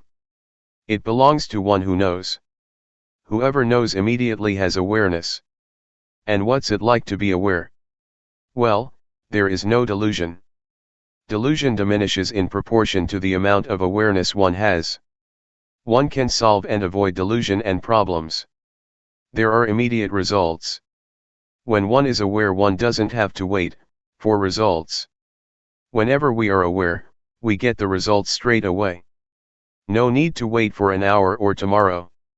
It is Hapajit Thung, to be experienced individually, right there. We turn the hand up and we know, we raise the arm and we know. It is not like planting rice, pepper, or whatever, that takes a year or half a year. But with developing awareness, one gets results immediately. Whoever is very diligent will get lots of results. But some people seem to be diligent in getting deluded. This tends to happen because when we start focusing on awareness, thoughts are pushed to the surface. This deludes us in all sorts of ways. So try to make awareness crystal clear. Don't let it be 50% awareness and 50% delusion. In developing awareness, one needs to stay with things and to make things clear. No matter what it is that we're training in, be in time and make it clear. Whether it is science, art, handicraft, or meditation, if we keep up with it and follow it through, we will understand. Sometimes one can even know beforehand. Knowledge about meditation is the same as other kinds of knowledge, try to make it very clear. One half of awareness and one half of delusion is no good. Some people are caught up in a lot of things while doing the rhythmic meditation. Some people even chat and joke with others while practicing meditation. They just perfunctorily make the movements. There is no intention and no attention. This is not meditation, and there won't be results. We have to add intention to the movements. We have to be attentive in order to know. This is called making effort. When delusion arises, we pay attention, so that the knowing arises. This is putting forth effort. Effort means to have the attention, to always be aware. The attention that makes one know all the time could be called samadhi, firmness of mind. When there is delusion and one makes effort to know, one changes delusion into knowing, this is called wisdom. Sila, samadhi, and panya, all come together at this point. If we start off in the right way, we'll do just fine and it won't take long. But if we don't start off in the right way, we'll be confused and unclear. Even sleepiness is a big problem for some people, or restlessness. One girl said to me, "Oh, today, it was a real hassle, I had so many thoughts." If we practice in the right way, it's not like that, we can solve it in a finger snap. It is not difficult at all to deal with thought, it's easy. Some people concoct up all sorts of things.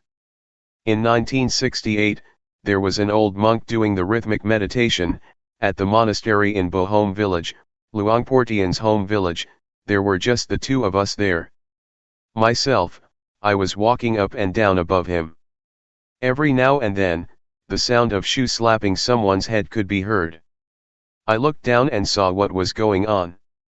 I asked him, "What are you doing?" The mind keeps thinking, I don't know why it's thinking all the time, he said. One's own thoughts are a big problem. To the extent that one beats one's head with one's slippers. For some people, it is as if there is someone in one's head, thinking. Conditions are being concocted into states of mind and feelings of self. There is no end to it. But if we see thought, whack, we can smile inwardly. We see delusion. This is the best lesson there is. This is quite a profound experience, and one kind of feels proud of oneself. Whatever it may be that arises, that is not awareness, all of that is a lesson to us. There is nothing that is wrong. Even sleepiness is the same. Some people won't do anything about it, they immerse in drowsiness and nod in all directions. When they close their eyes, they'll just fall asleep. They are stuck in that state forever. But when we take a good look at sleepiness, there is nothing difficult about it. It really can be solved and overcome. Then there is no more problem. But if we don't know how, and we are unclear, if awareness is not firmly established, it turns into a big thing, sleepiness. It makes one feel exhausted and there just isn't any energy. Sometimes in addition tension and headaches arise. We should try to wake ourselves up. If there is not a sense of being awake, then use different postures and look around you, look at the trees, take a deep breath and make awareness clear. Then, it is not a big thing. It is refreshing to see sleepiness. When one is caught up in sleepiness, one is lazy, it's the lazy mind that can only think of sleep.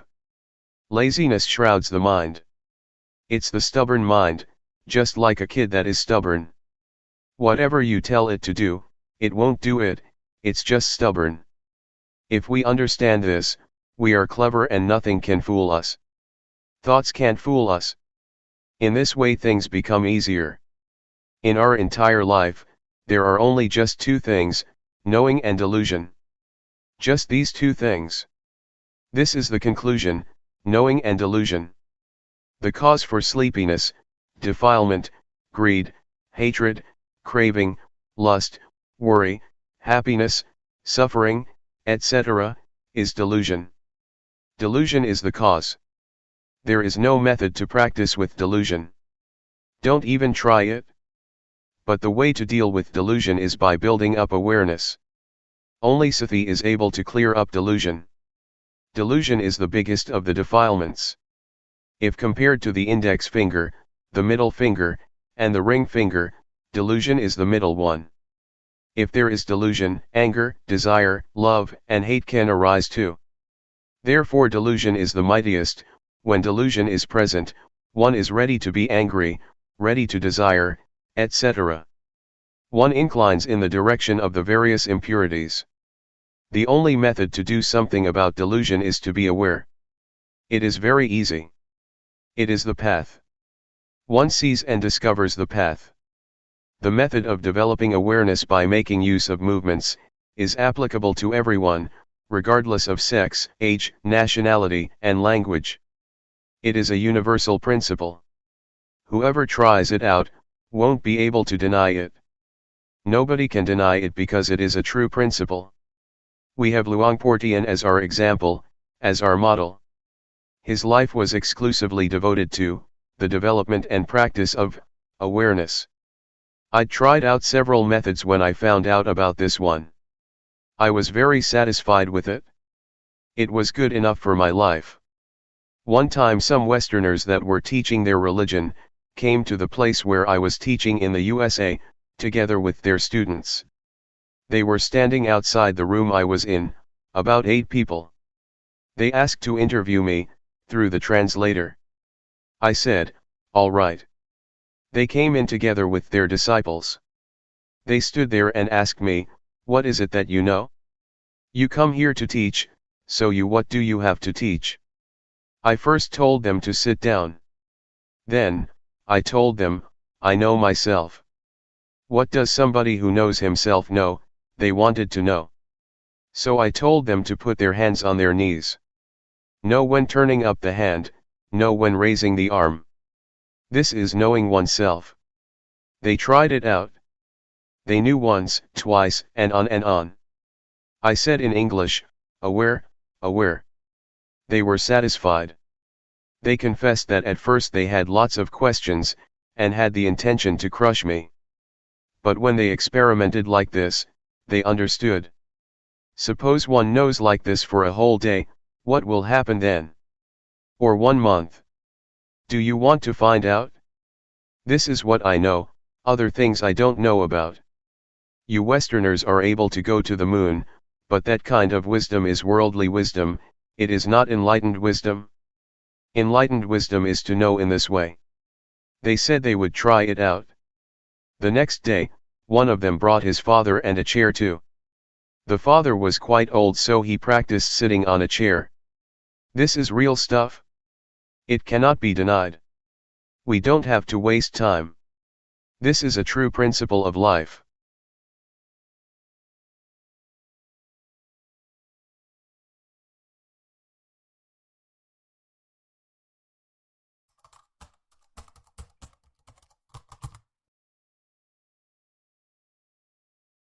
May all beings be at ease. Whatever living beings there may be,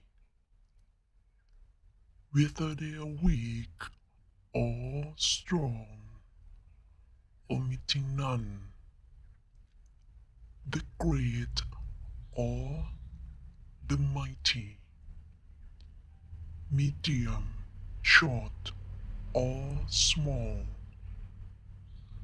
the seen and the unseen, those living near and far away, those born and to be born. May all beings be at ease.